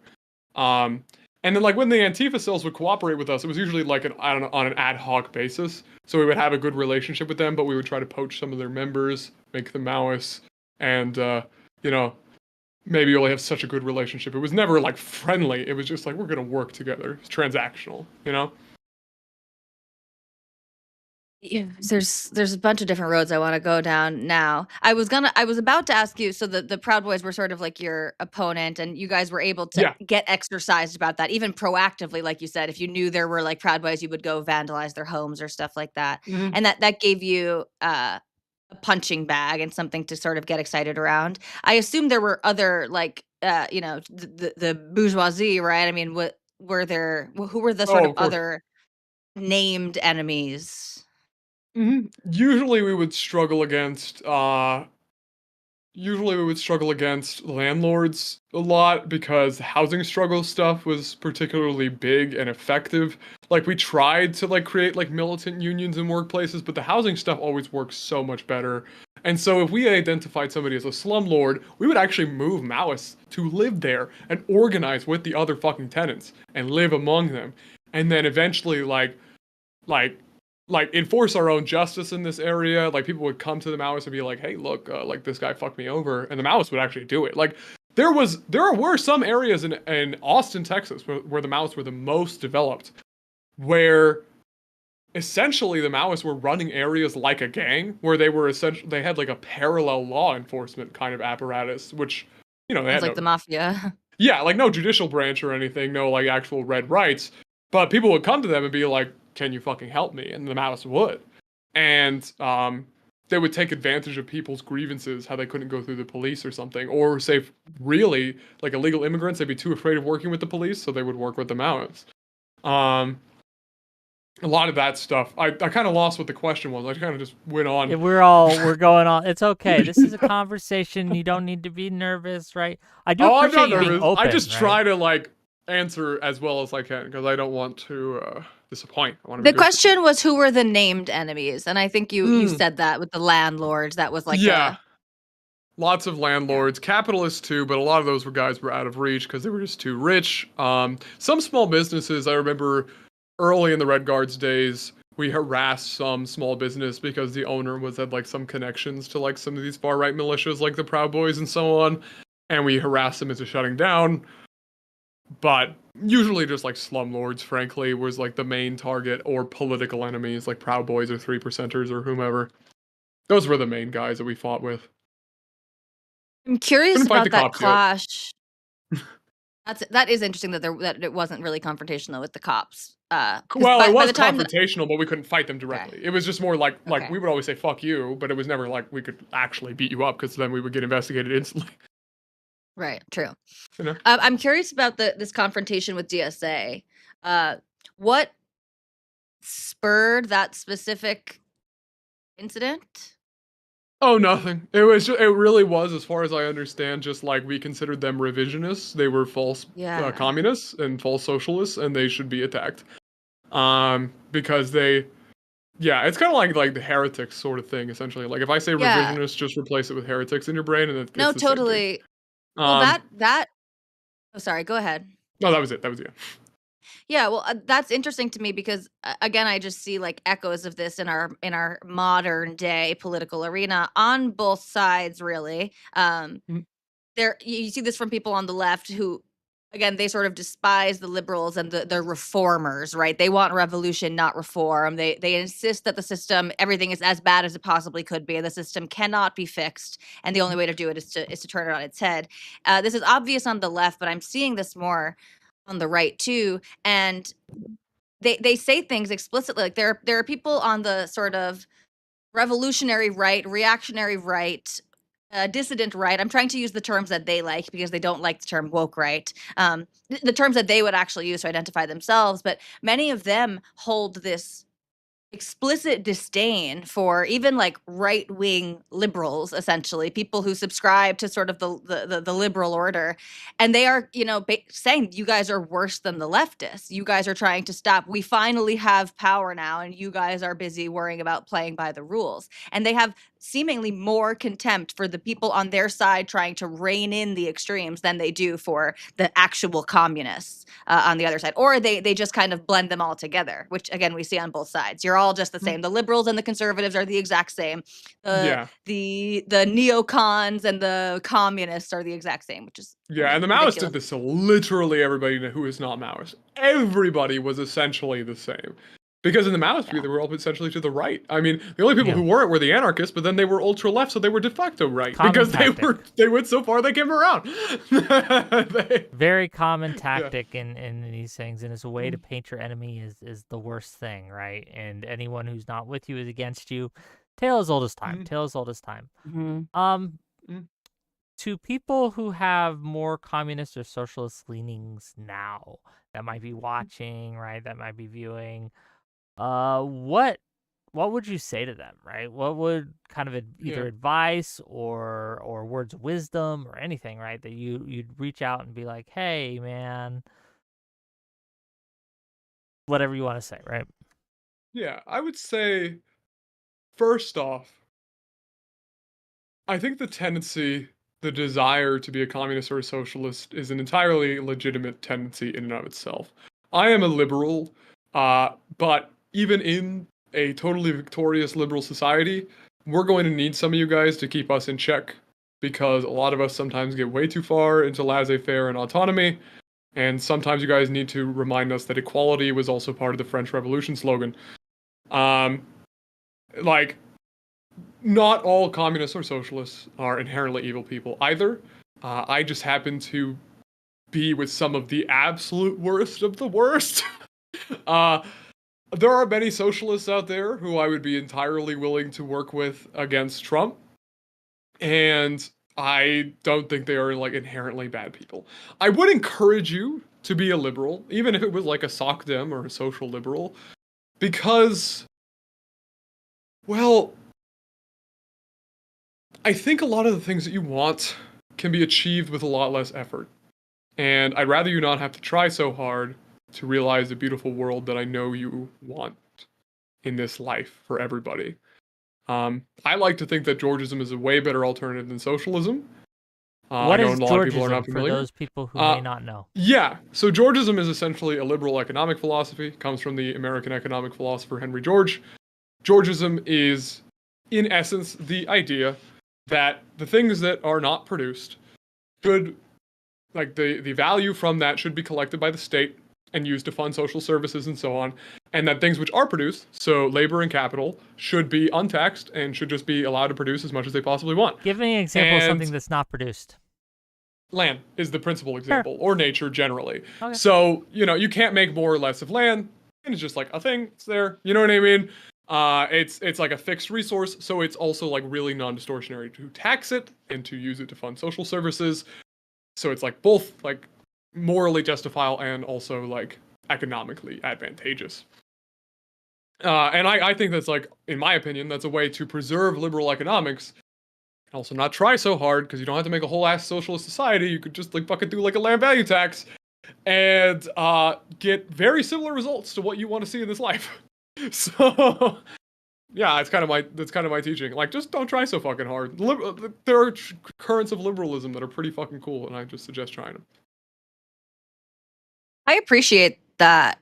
The pragmatic approach that you're taking there, not saying essentially that their worldview is wrong, which I might argue, but that they can sort of achieve their means with a lot less effort. And it's a good reminder too of what I tried to say at the beginning, which is I do believe most people have good intentions and do want a better world And I'm not arguing should- against Hassan or something, so I can like kind of, like it's people in chat. That's I'm gonna be true. a little bit nicer to them. That is No, very you I'm should true. not be fucking meaner box to Hassan. people in chat. Look, people in chat, chatters are lessers. Always remember, chatters They're are always lessers. Chatters They're not are really try my people. best. You don't have to be nice to them. They're there to give you. They're pay That is pigs. true. They're there to give you money, right? And clap Mhm. and give you content. That's what they're there for. What's a pay pig? We didn't have That's that in all the they are. mouse. A What is it? pay pig? Pay pig is someone you abuse to give you money. Sorry. I'm just fucking with you a little bit. I'm sorry. I do that Turns too into much. a kink. I Turns know, into I a do kink it real quick. all the time on my stream. Like, because I very often, because of my upbringing, don't know a lot of like pop culture stuff and all this, I will very often like fuck with people and I'll be like, what is this thing? Oh, it's good. It's good. I'm trying to I know people wanna talk about the cult, but I'm happy to talk about anything. I mean, it is your show, so I am yeah, gonna let you talk about it. I just I want to bring understand. up Yeah, but like for me, my question's about the cult itself. I think that you're not in a position to. You've answered the ones I think you can answer, but a lot of it, right? Like I know they're, at least the research I've done, they still exist, right? They're still recruiting. Yes, much smaller. But yes, they still exist. I know that there have been reports of them, poaching people from Colombia, right? Like for the pro-Palestine movement and things like that. Mhm. Did you guys have any strong Israel-Palestine positions, right, when you were in it? Or when I was in the Maoists, I yeah. think they were. You know what's kind of funny is we did talk about it.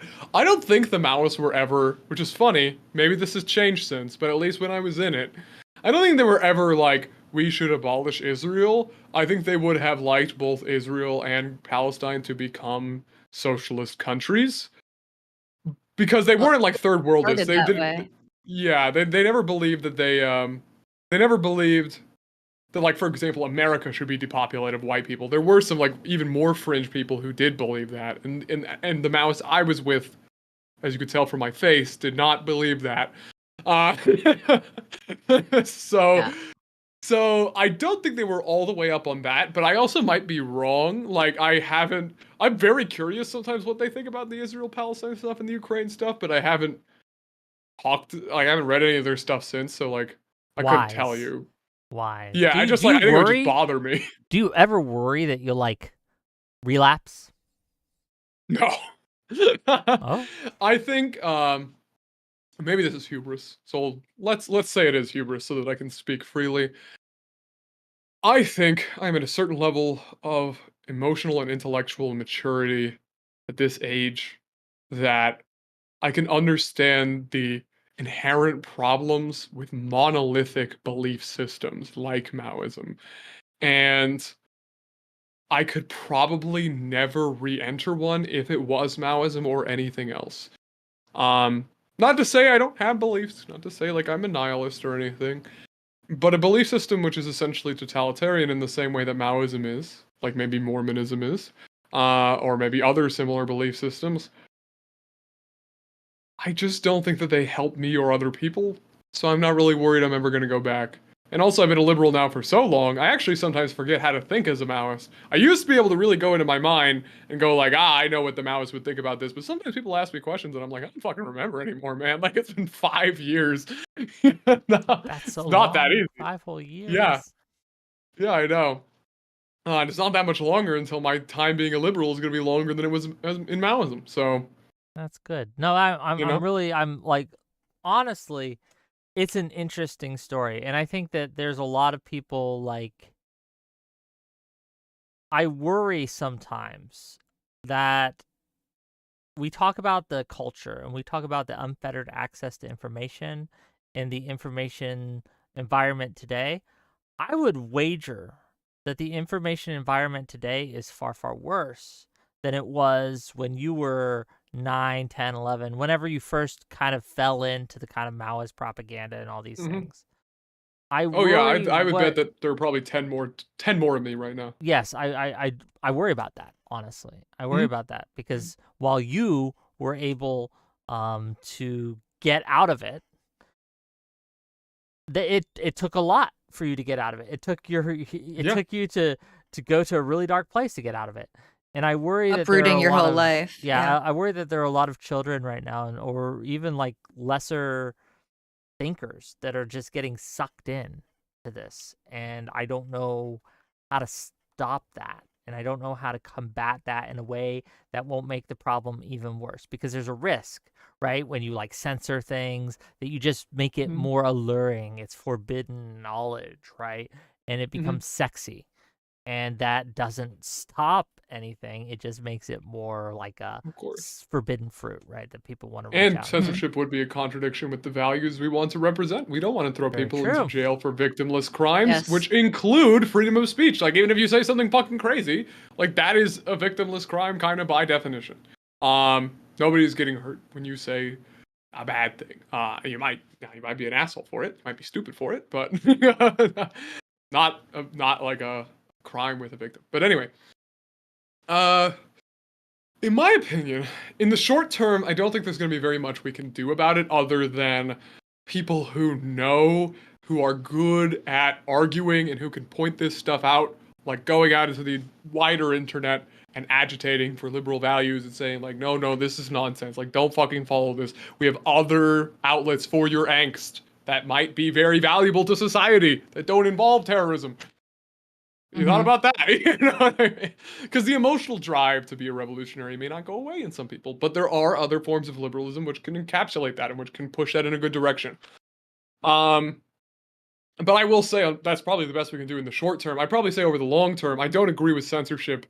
Uh, Not just because like I think it's morally wrong, but I think it's impractical and also probably unconstitutional. Probably, fuck it, it's not even probably. It's definitely unconstitutional. I've always kind of, as I become a liberal, I think I'm like more of a fan of like cultural dirigisme. If you're familiar with the term dirigisme, are you familiar at all? I'm It's not. okay. No. Dirigisme is a French term. It essentially means to direct. It was used to describe the French economy after World War II, where the French state did not plan the economy, but it did use various different subsidies and incentives to try and get the economy to go in certain ways to meet certain targets.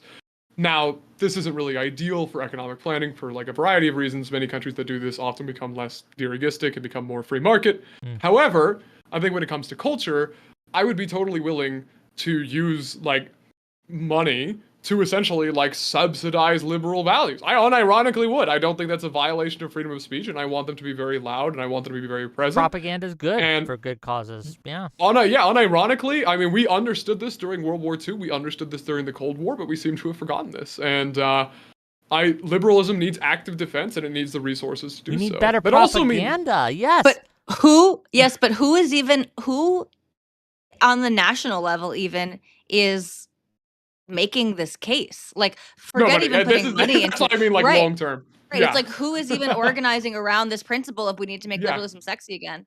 We need yeah, to. and There's also at the a same time, like look, funding isn't enough. You need a lot more. You need a people. market, You need a lot of other or stuff. there's a void that me, you, Shenandoah, we can, the trifecta, okay, right? You talk about the Gang of Four, we can be the Gang of Three for liberalism, Gang of Three. okay?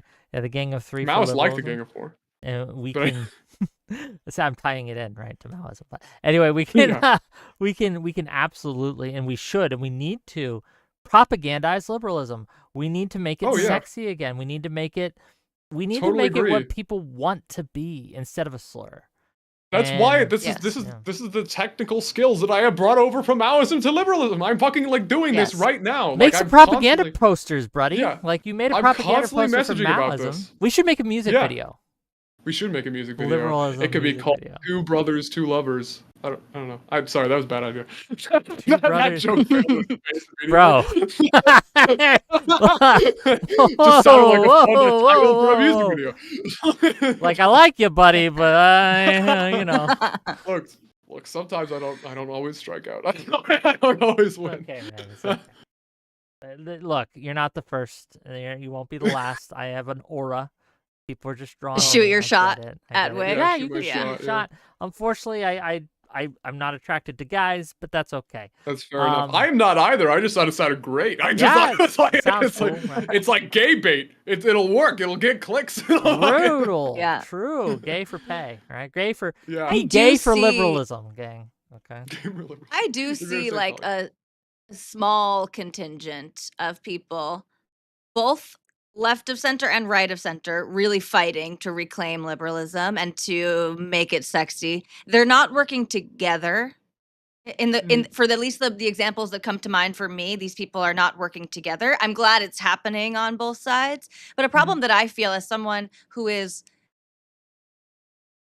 I'm dispositionally liberal in so many ways. And again, like I'm socially left, but my politics have changed a lot. And I'm significantly anti-woke. And so like I think Wick categorized me after meeting me briefly as like right of center. And I'm happy to claim that mantle, although people on the right really won't have me. But I feel like a problem that I run into is that the people left of center who are willing to fight for liberalism don't even really want people like me involved in that.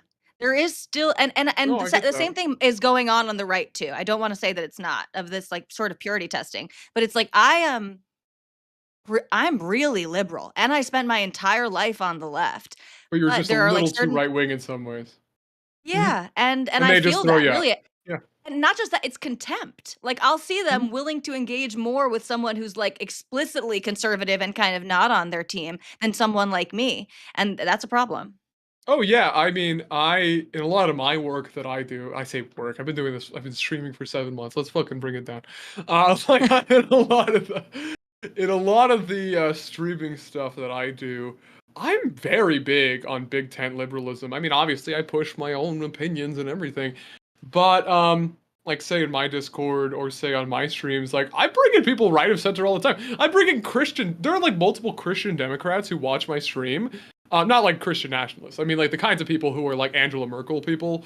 They watch my stream and they're like, "This guy's fucking great." And like, I never say that they're bad people. I try to really avoid like dividing the liberal camp at a time of weakness. And my hope is that other people will also come to see this as the liberal camp keeps getting, frankly, weaker. Eventually, that like tick will clock in and people will kind of centralize a little. We need champions like you, brother. We do. I say that you. in all seriousness. Let me read a couple No, super I appreciate chats. it. Right? $2 from Testicle Johnson to say China #1. Thank you for that. China #1. Tell Testy to suck my fucking Testy. I love Testy. Heard it, Testy. Maury Memento for $5 says this. Chat means nothing to Wick, backbone of the channel. No more money for you, Wick. Love the content. Shenandoah, thank you for sharing your past. Much love. Well, Thank you very much. I appreciate that a lot. I Um, do. It is a little scary for me. Don't get me wrong. No, I get it, and I would be scared too, right? Like, if I had been part of this violent organization and who'd been known for retaliating on deserters, Yeah, that's Yeah, of very course, of worrisome. course. So I mean, I'm not you just are deserting. I'm like coming out in the fucking world and saying like this shit is bad. I'm fucking like double deserting. I'm I'm an you're enemy. Yeah. the Mhm, the enemy is never as hated as the traitor, right? The mhm, traitor, exactly. uh, Hmm. we we uh, we reserve eh, our worst punishments for the traitor, right? An enemy will get what they get, but the traitor gets special treatment. So, yeah, Oh, of course. I'm critical support to Shenandoah. If they try to come after him, they got to go through me first, and they got to go through Tali, right? I'm Thank gonna Yeah. you. I put Tali appreciate in you guys front, using right, yourselves as first. body shields for But me. I will keep that in you're mind. welcome. You're welcome. You will Do regret this you decision. You will. let's talk about purity testing just briefly because we are kind of wrapping up. Um, Yeah. unless Tali had more cult questions, then by all means. If they come to me, I'll spit them out. But Sure, sure, right sure. now, Totally this fair. is I the mean, there's direction my always going to mind's be going more. It to. was 9 years of my life, but That's like, true. let it come to you if it comes to you. There's no need to force Yes, it. yeah. Mhm, Let's talk about purity testing for a minute. Um, mhm. I guess when it comes to liberalism, is there groups or people or thoughts that we should do away with? So first of all, $100 from Bastiny to say, check out the lyrics of the 70s, which reflected back to the population, the population's cry for well-educated cultural leaders, as opposed to the lyricists themselves being the well-educated messengers. Thank you for the $100. That was Wow, very $100. You generous. get that bag, honey? Very, What the hell? very generous of you. I can't Thank Hell do that you. very yeah. I well. really appreciate you. Okay.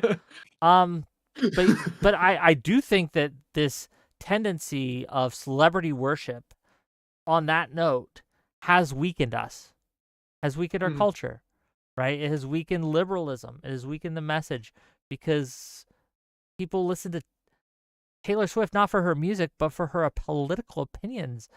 Trump himself is a celebrity, right? And I Mhm. think we're seeing kind of the result of celebrities in government don't really govern that well.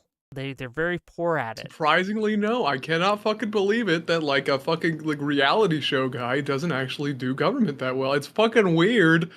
My hope in the interim, I agree. I do want to move away from this, but in the interim, my hope is that we can get like a semi-celebrity, semi-political figure who can actually like both We need a galvanize champion, that support like I and said. govern. We need a champion. And most of all, we need kind of like a bottom up style of just people rejecting uh for lack of a better term, wokeism. I'm going to use that term, wokeism, to call it. So, Okay. what I mean by wokeism is I mean people who use collectivist or identitarian grievances Mhm. to attack liberalism. So, right woke, left woke, it's all woke, right? Mhm.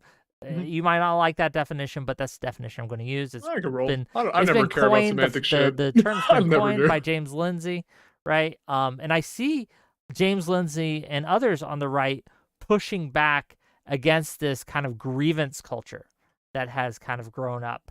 Um, but back to the purity testing question before the $100 kind of sidetracked me. Mhm. So I guess this was asked in chat, and I think it's worth answering. What is liberalism? To me, in simple terms, free trade, free speech, free elections. It's much more involved than that, but that's kind of the basic, the kind of catchphrase I would use: free trade, free speech, free elections. People should be free to have transactions one with another without daddy government getting involved. People should be able to say what they like without daddy government stepping on your neck, and people should be able to vote their conscience without being punished for it, and they should have a Mhm. say in their governance. Do you disagree with that? What do you have a better definition? I don't disagree. I think I would go with maybe a more like technical definition because I think those are three core, I guess, policies of liberalism, but may not explain the impulse that drives a liberal. I like to think that liberalism is centralizing the impulse for long-term agency maximization. That's fucking annoying, but like it is. not to be like hyper academic. We need both. We need the catchphrases and we need the yeah, no, of course. No, we do yeah, need both, but you know, because everybody's so high-minded on a Wik panel, I'm gonna use it. True. Go ahead. I think essentially what I mean by that is liberal philosophy is about agency in like a general sense. So it's about enabling people to make choices. So for example, a liberal might care about a welfare state because they believe in like some like that might increase somebody's agency. There are some liberals who don't because they don't follow that interpretation of agency. But in both cases, we are grounding our interpretation in does it increase people's agency in their lives? Long term, meaning liberals are not anarchists. They aren't just people who would say you can make a choice that destroys society, but you should be allowed to do it without being coerced. Liberals can believe in drafts. They can believe in throwing people in prison. They can believe in things like this in order for the liberal society to survive, to keep maximum liberty going over a long period of time. And I also say that this belief is centered in this worldview because liberals can have other impulses, other desires. They might like civilization or excellence or equality. They might, that might separate like your right liberal from your left liberal. But it's the center. This is the core of the liberal belief system. And those three things you listed, they're actually really good because they're intuitive expressions of this liberal impulse. And that's why it's actually a perfectly fine way to describe it, in my opinion. What do you think, Tali? Do you have a different definition? Do you anything to add on this? You are muted. No one can. He can't hear you. You foolish fool! You can't. Yeah. You did the thing that everybody fucking does. You did the... Well, that's good because I was uh-huh-ing and yeah. So while you guys were talking, so you didn't hear that. No, I think those are both really great definitions. The one thing that I would add, but it's much more vibes based in the way that I like to see liberalism, is the idea of sort of like judging people based on the merits, on their the content of their character and what they're able to achieve and put forward. Not judging people based on their skin color or their for sure. Yeah, and that's I think very appealing. Yeah,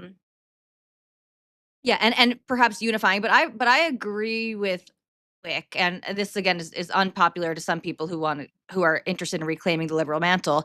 It needs to be anti-woke. Because wokeness is illiberal. That is what turned so many people away from the left broadly, was the illiberal tendencies of woke environments.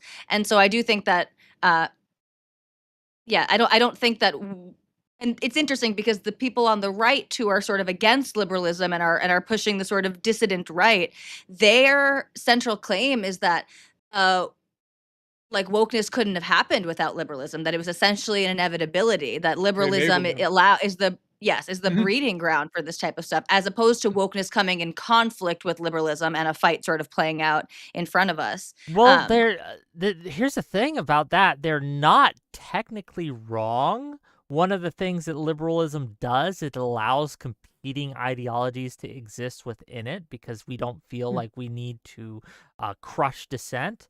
But here's the people thing. talk about the paradox of tolerance here with liberalism. We're hegemonic, Here's the thing with it, is that one of the strengths of liberalism is that it has within it not only the breeding ground for wokeness or what have you, but it's the solution to it as well. It's the cause and the cure in a very real sense.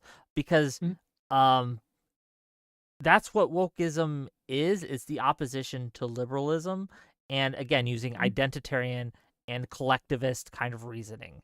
If you are attacking liberalism, all you're going to do is replace one type of woke with another. That's all you're going to do.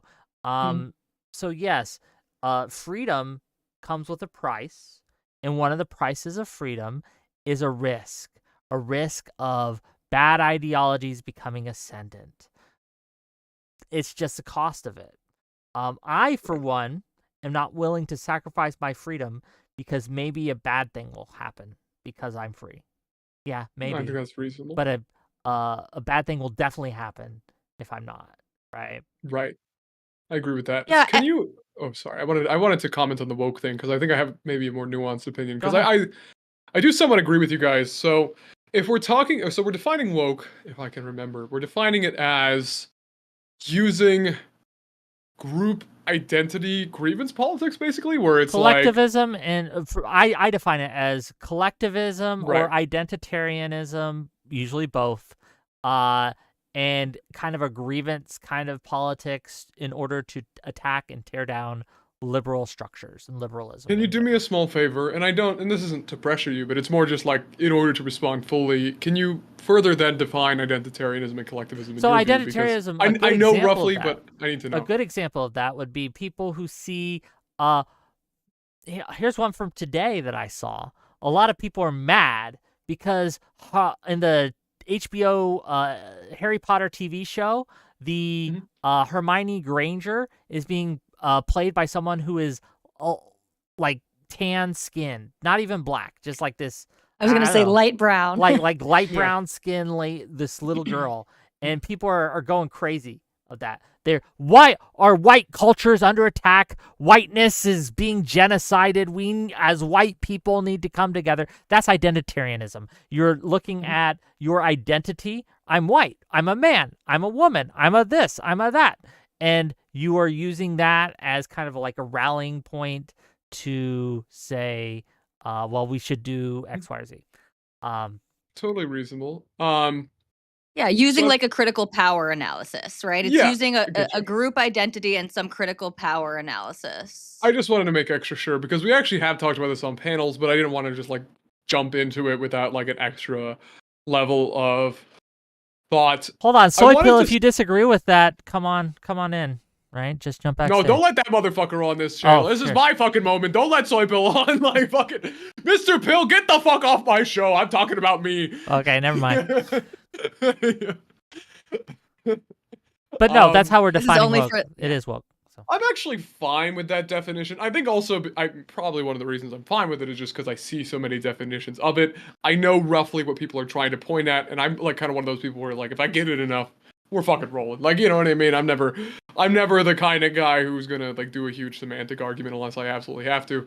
But taking that as a definition, I was gonna say, I think group identities can be valuable, but they need to be held at a sort of arm's length at times.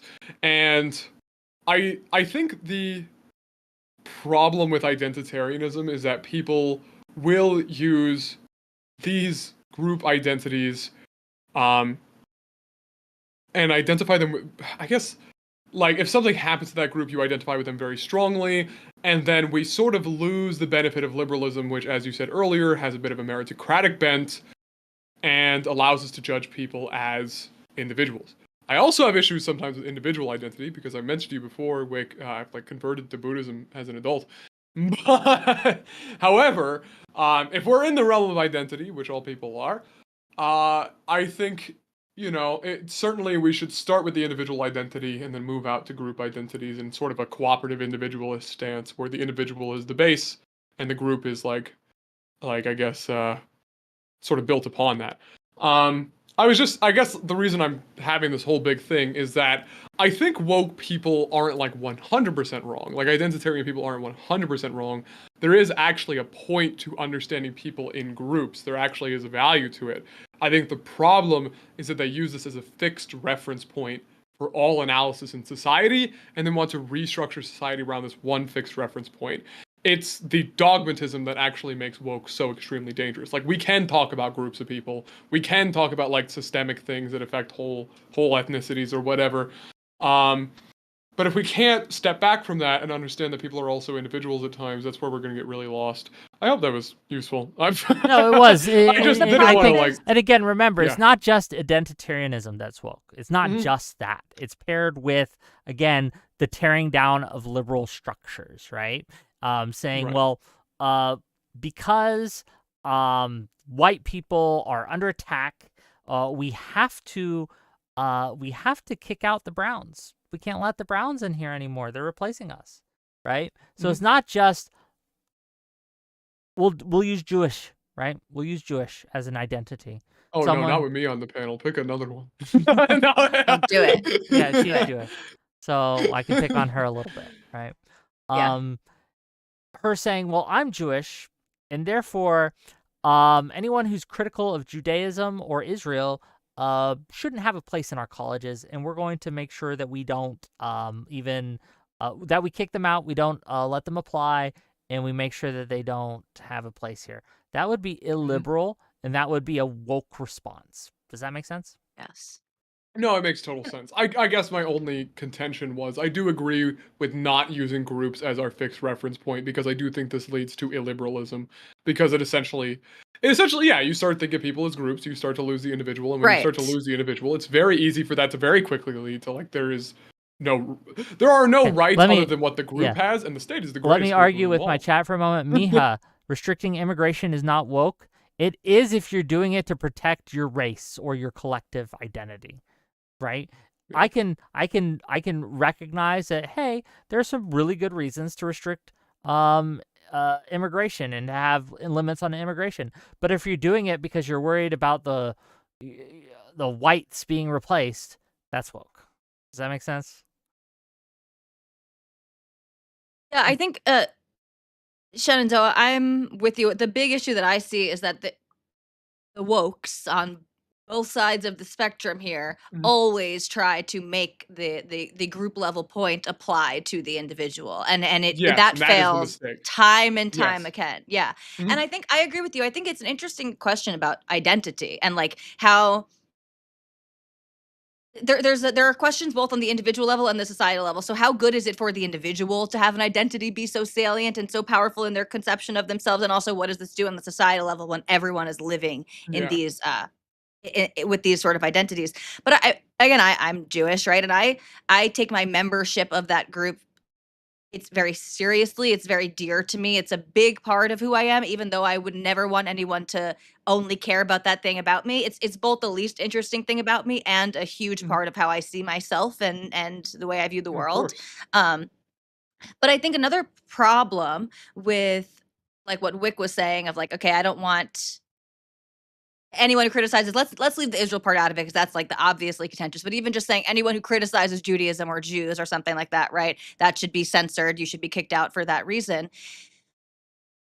Part of the issue, and I've said this before to try to appeal to people on the left or my former comrades, it's also self-defeating because Yes. it feeds the reactionary response on the other side. It feeds the paranoia. And I know this as a Jew, right? There's so many Jews have the impulse to censor anti-Semitism, and for good reason. They see to them the echoes of history show that it starts with the propaganda and things like this. And so they want to shut it down for good reason. But every time you shut it down, pops up the person saying, See? You can't talk about the Jews. If you wanna know who controls you, just look for the person that you're not allowed to criticize, right? And the same thing goes with, like, broadly with things like affirmative action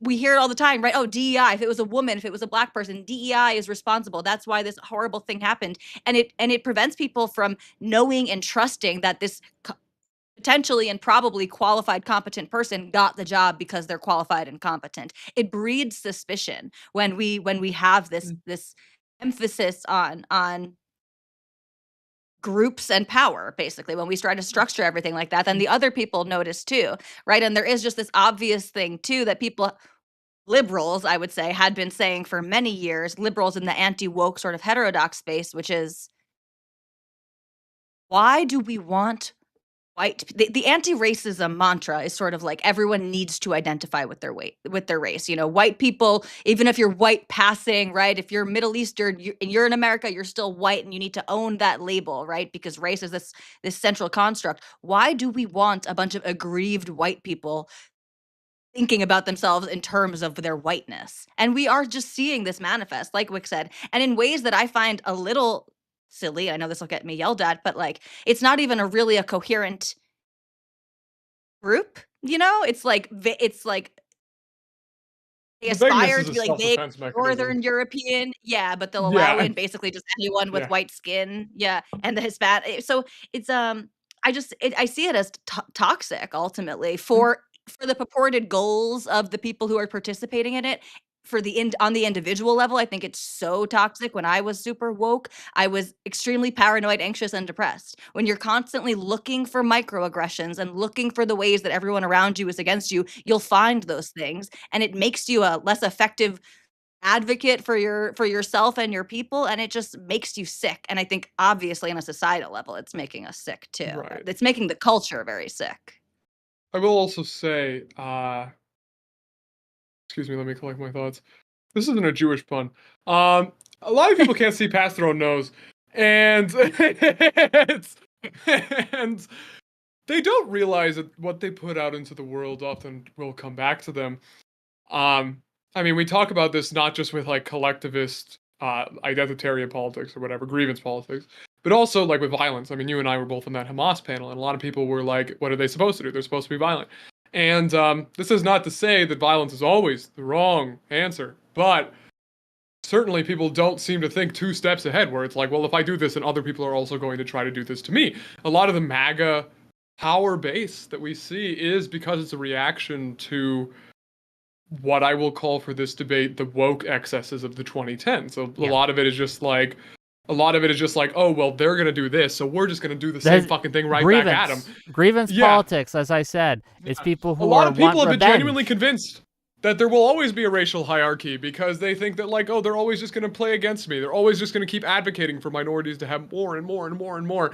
And then, therefore, then I'm just going to fight for myself. And, like, that is unironically a huge number of the MAGA base is just people who have been essentially negative polarized by the people we're calling woke for this debate. A debate, not that panel. No, the discussion. But yes. The discussion. Yeah. I think you're exactly right. I saw it happen in real time too, right? And I remember, because I've been streaming a little longer than 7 months. I've been streaming about 2, maybe 2.5, 3 years now. Back in 2022, I would argue with the left constantly because we had huge debates on censorship and things like that. And what I think Biden at one point, the Biden administration wanted to put together a what I jokingly referred to as a ministry of truth, where they would identify disinformation, misinformation, malinformation, which was a new one I didn't know until I researched it, right? And they'd put all together and they would label things. They wanted to label different sites, different news organizations, different tweets, all those things as either disinformation, misinformation, or malinformation. And that would have been a terrible, terrible thing to have. And the argument I used was, imagine any weapon you form, right? Any kind of legislative tool that you create in order to censor your political opponents. Imagine what happens if Trump wins in 2024. That's what I always said. And most people can't do this. Yeah. Well, imagine what would happen if the person that you were using it against gets a hold of that tool. What happens next? And I think we're seeing that play out in real time. We're seeing the what happens next is the people who were crying about free speech all the whole time. None of them really believed in free speech.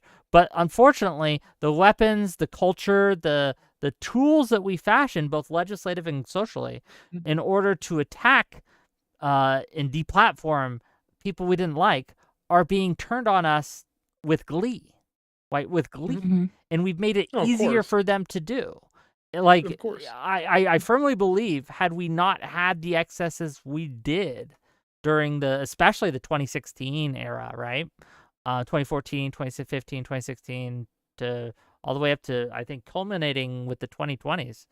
I think that we live in a different world today. I think a better world today. But I get that.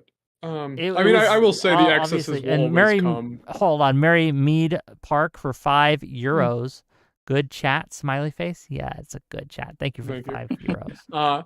The excesses will always come. One of the unfortunate things about autonomy being the central value of a liberal society is that autonomy doesn't really say what you should do with it. It just says that everybody should be enabled to make more choices. And then you have, from that, like, people will ask, well, then what choices are good choices?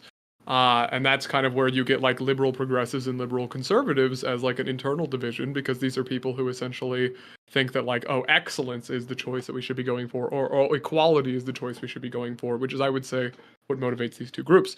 The excesses will happen, unfortunately. People will always overemphasize one aspect of reality, and then like there will be a snapback, and then again another excess. The great thing about liberalism is that we can create the space to mediate that excess, And to keep it from ever getting too far out of control, the unfortunate thing is that the liberals have fucked. They fucked it up. Like, it's like usually we manage this. Usually we're able to kind of like take care of this back and forth when people go a little bit too far in one or the other directions. That also isn't necessarily me being a centrist, by the way. That I'm just saying that like it is kind of a cycle that people, you know, press too hard in one direction and then like have to stop, and then other people react to it. That's the unfortunate thing. But yeah, if we didn't have those excesses, would we be living in would we have less of an extreme right today? Probably. Obviously, they do self-radicalize to a large They would extent. be in less power. And what I tell to the right today, what I'm telling to the people who are supporting Trump and all his excesses, I'm like, what do you think is going to happen when the Democrats take power again? Yeah, What do well, you this think they're gonna message do? belongs. I ask this all the This time. message needs to be directed to the right now, because it is the right who has power and is Yeah, in absolutely. ascendance. Yeah, Right. I agree. I'm more concerned. I'm on Wick's side with it. I appreciate your optimism, and I hope that you're correct, Shenandoah. But I'm with Oh Wick. no, I'm that was concerned cynicism. about I was this. saying it's going to go on. I Oh. was saying Well, I okay, think we but can mediate it. Okay. Sorry, you go on. But yeah, I mean, I think what you're saying, Wick, should be obvious, and if it's not, so that was a huge de-radicalizing or radicalizing, you could say, factor for me in my ideological turn was coming home to free speech, because as a leftist, I was pro-censorship in many domains. And I realized what you just said, Wick, which is if I might support these things because the person who I believe aligns with my values has power, what happens when that switches, right? And the example that I would use to like censorious liberal Jews and stuff that I know was like, okay, we want all these things to be censored now. We want the hate speech, the anti-Semitic hate speech to be outlawed. What happens if it's President Rashida Tlaib and she says that Zionism is hate speech? You know, then we're in a pretty fucked position of our own making. And I don't understand how people don't see that very obvious reality. However, there are some people on the right who they acknowledge that proudly and they say, well, yes, this is true, but the left just keeps doing it, so we have to do it. You know, we need to stop playing their game. We need to stop being the moderate. This is what people on the right are saying. We need to stop being the moderating voice, and we need to stop insisting on playing by the rules. You know, we need to muck things up the way that the other side is willing to muck things up. And again, It's I just funny worry that because this that's just exactly what the left says. That's exactly what Yeah. the left says. The left right, says you're right. we need to stop playing by the rules because the Republicans You're have right. set the rules and they benefit from the rules. We need to be more like them. So you have And that this is usually reciprocal where a strong radicalization. Let me liberal finish real faction quick. would come and right? mediate. Yeah. You know? This is the problem we're having in this situation we're in, where both sides are using the other as an excuse to be terrible. Yes. I will give you an example. Yes. I will give you an example. Hopefully, hopefully one of the people who said this will come on my show. Pentuple has challenged me on this, and I invited him on Monday, and he can come if he likes. There was a post recently, and it's very sad, about a trans woman, a child, a 17-year-old girl, who committed suicide, allegedly, right? And their last post is them way up on a high-rise, looking down, right? Saying it's a long way down. Look at the view; it's pretty beautiful. She's been missing. We don't know if she did it. The theory is she did. They think she killed herself, and that's a terrible thing. The replies to this post were horrific. Anyone who tells you or gets mad when the left makes jokes about the firefighter who got shot and things like that, and they get like clutch their pearls and all that. And to be clear, that joke's disgusting too. They don't have a leg to stand on after reading all these tweets, all these replies saying do a flip, right, and celebrating, basically laughing at a child who died, right, a child who for all intents and purposes, for all we know, killed herself. That is a horror. And I took a couple people to task on Twitter, right? Like I was like, hey, how dare you, basically. And the excuse would be, well, the left did it for Corey Compentori or whoever that firefighter was. Destiny did it, so we should do it too.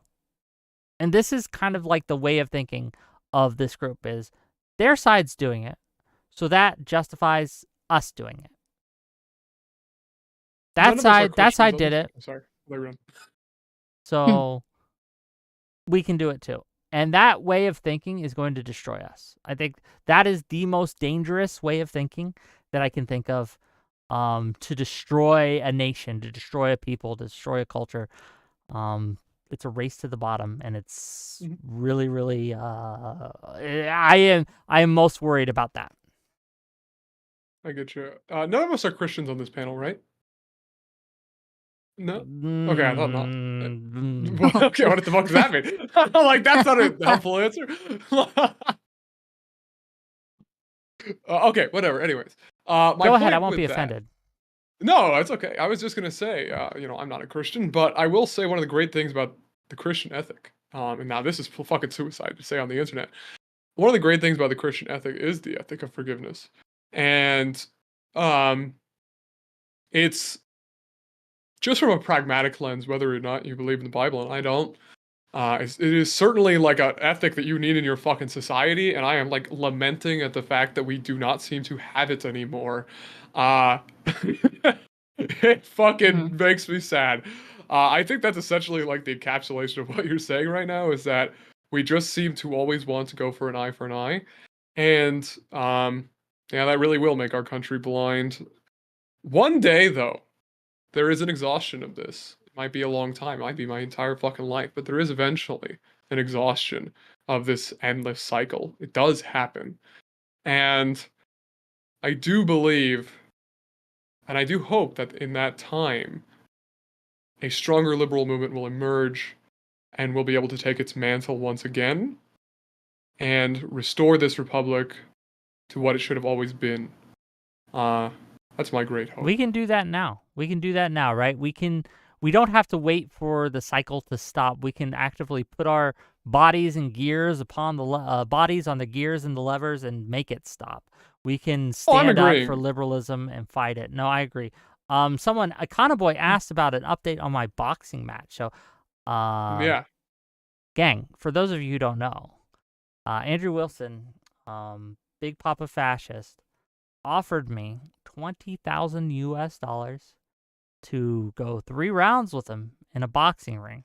Okay, because I made fun of him for not being able to open an olive jar. He was big mad. So I accepted, because why not? $20,000? Hell yeah.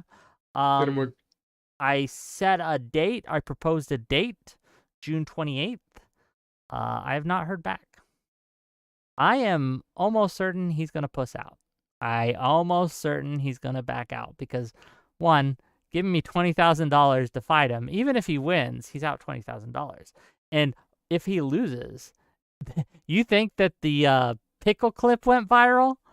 Wait till you see the clip of me knocking his socks off go viral. That'd be a career ender. Am I training? Kind of. Yeah, I'm in low key training. You notice I haven't drank soda since then, right? I've been drinking water. I've also been like doing some early morning workouts. We need that fucking training montage. I won't go. I won't go like serious into the like super training until I can. He puts money in escrow or something, or we get a contract or confirm something.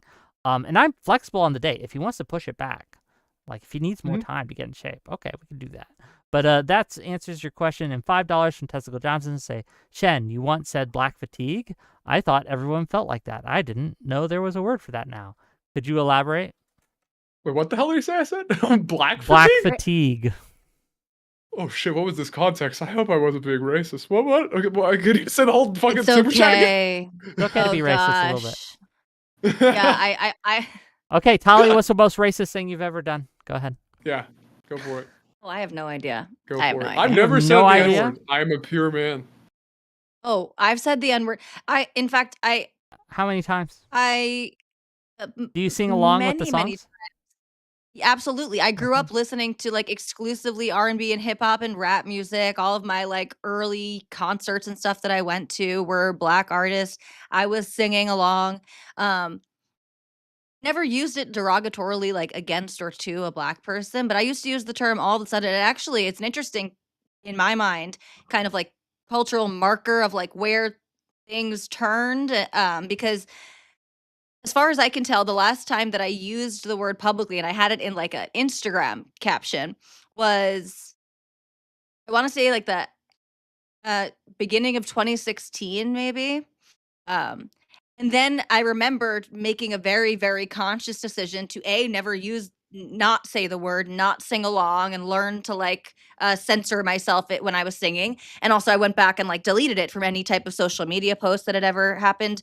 And I think 2 years after that, I had a close friend who was on reality TV. She was on the show Big Brother. And she had like a mini cancellation against her because she was singing a Drake lyric and sang the N-word. And even just had that happened a couple of years later, this was 2018, had she done this in the summer of 2020 or so, because the summertime show, I think even that would have had much more serious repercussions for her. But I'm a maybe we should have a panel about the N-word, Wick, because The I'm a great believer N-word that we debate. do.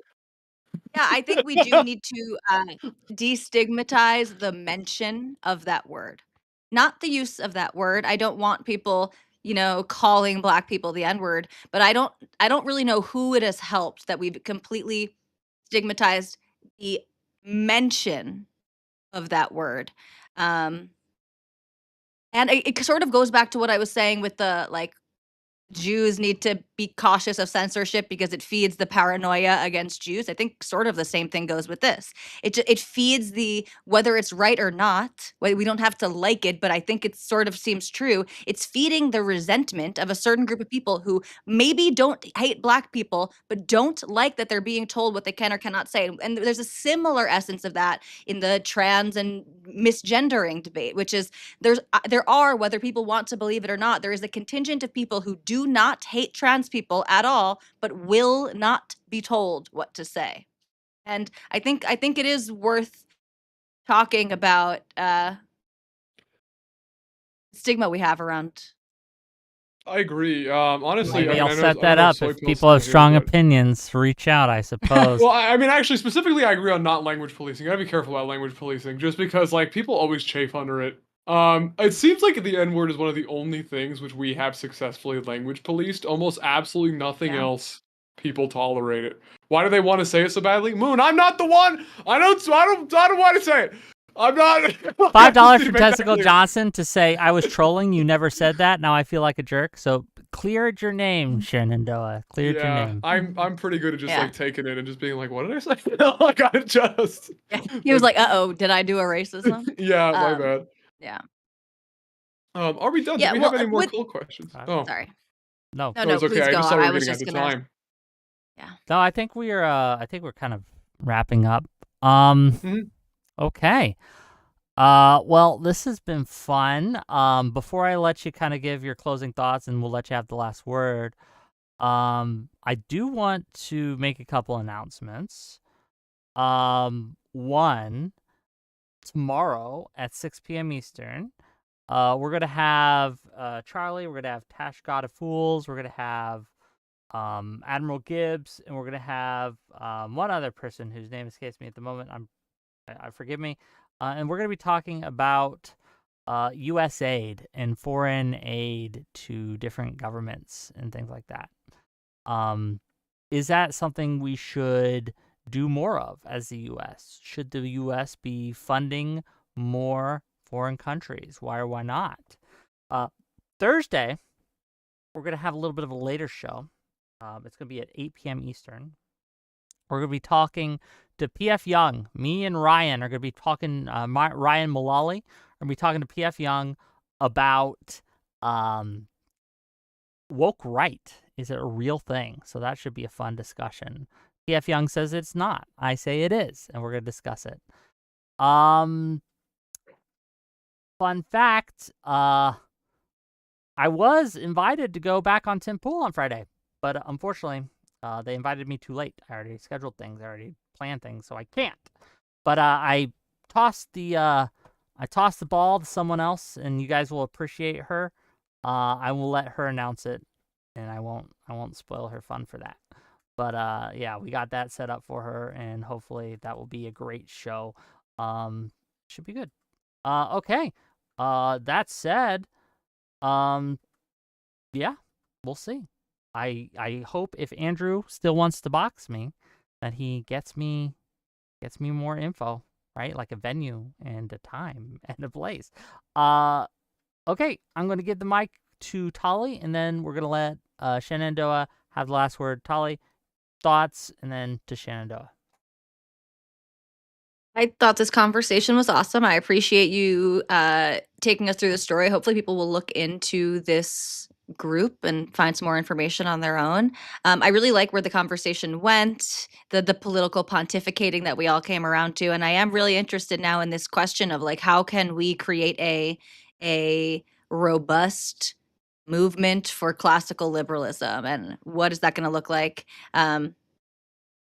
Who's going to lead it? How do we get started? I'm really interested in that question, and I appreciate that the conversation went in that direction. There we go. We actually have the chairman already of the Yeah, classical. I'm already a Chairman chairman. Shenandoah. Doesn't take much. Perfect.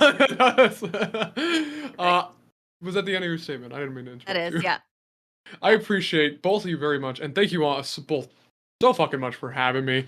I will say, I was a little bit anxious. I mean, naturally, talking about this stuff, there's a part of my brain which is like, oh man, am I gonna say something fucking horrible? Are they gonna try to make me say something fucking horrible? And that didn't happen. I'm very grateful for that. Didn't say anything incriminating. Didn't incriminate anybody else. We fucking succeeded today.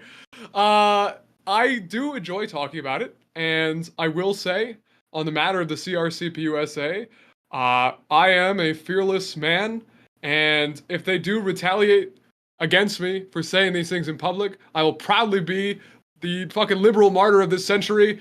And long live the Republic, long live the Constitution, long live this great American nation, and fucking I love this country. And I would fucking do that.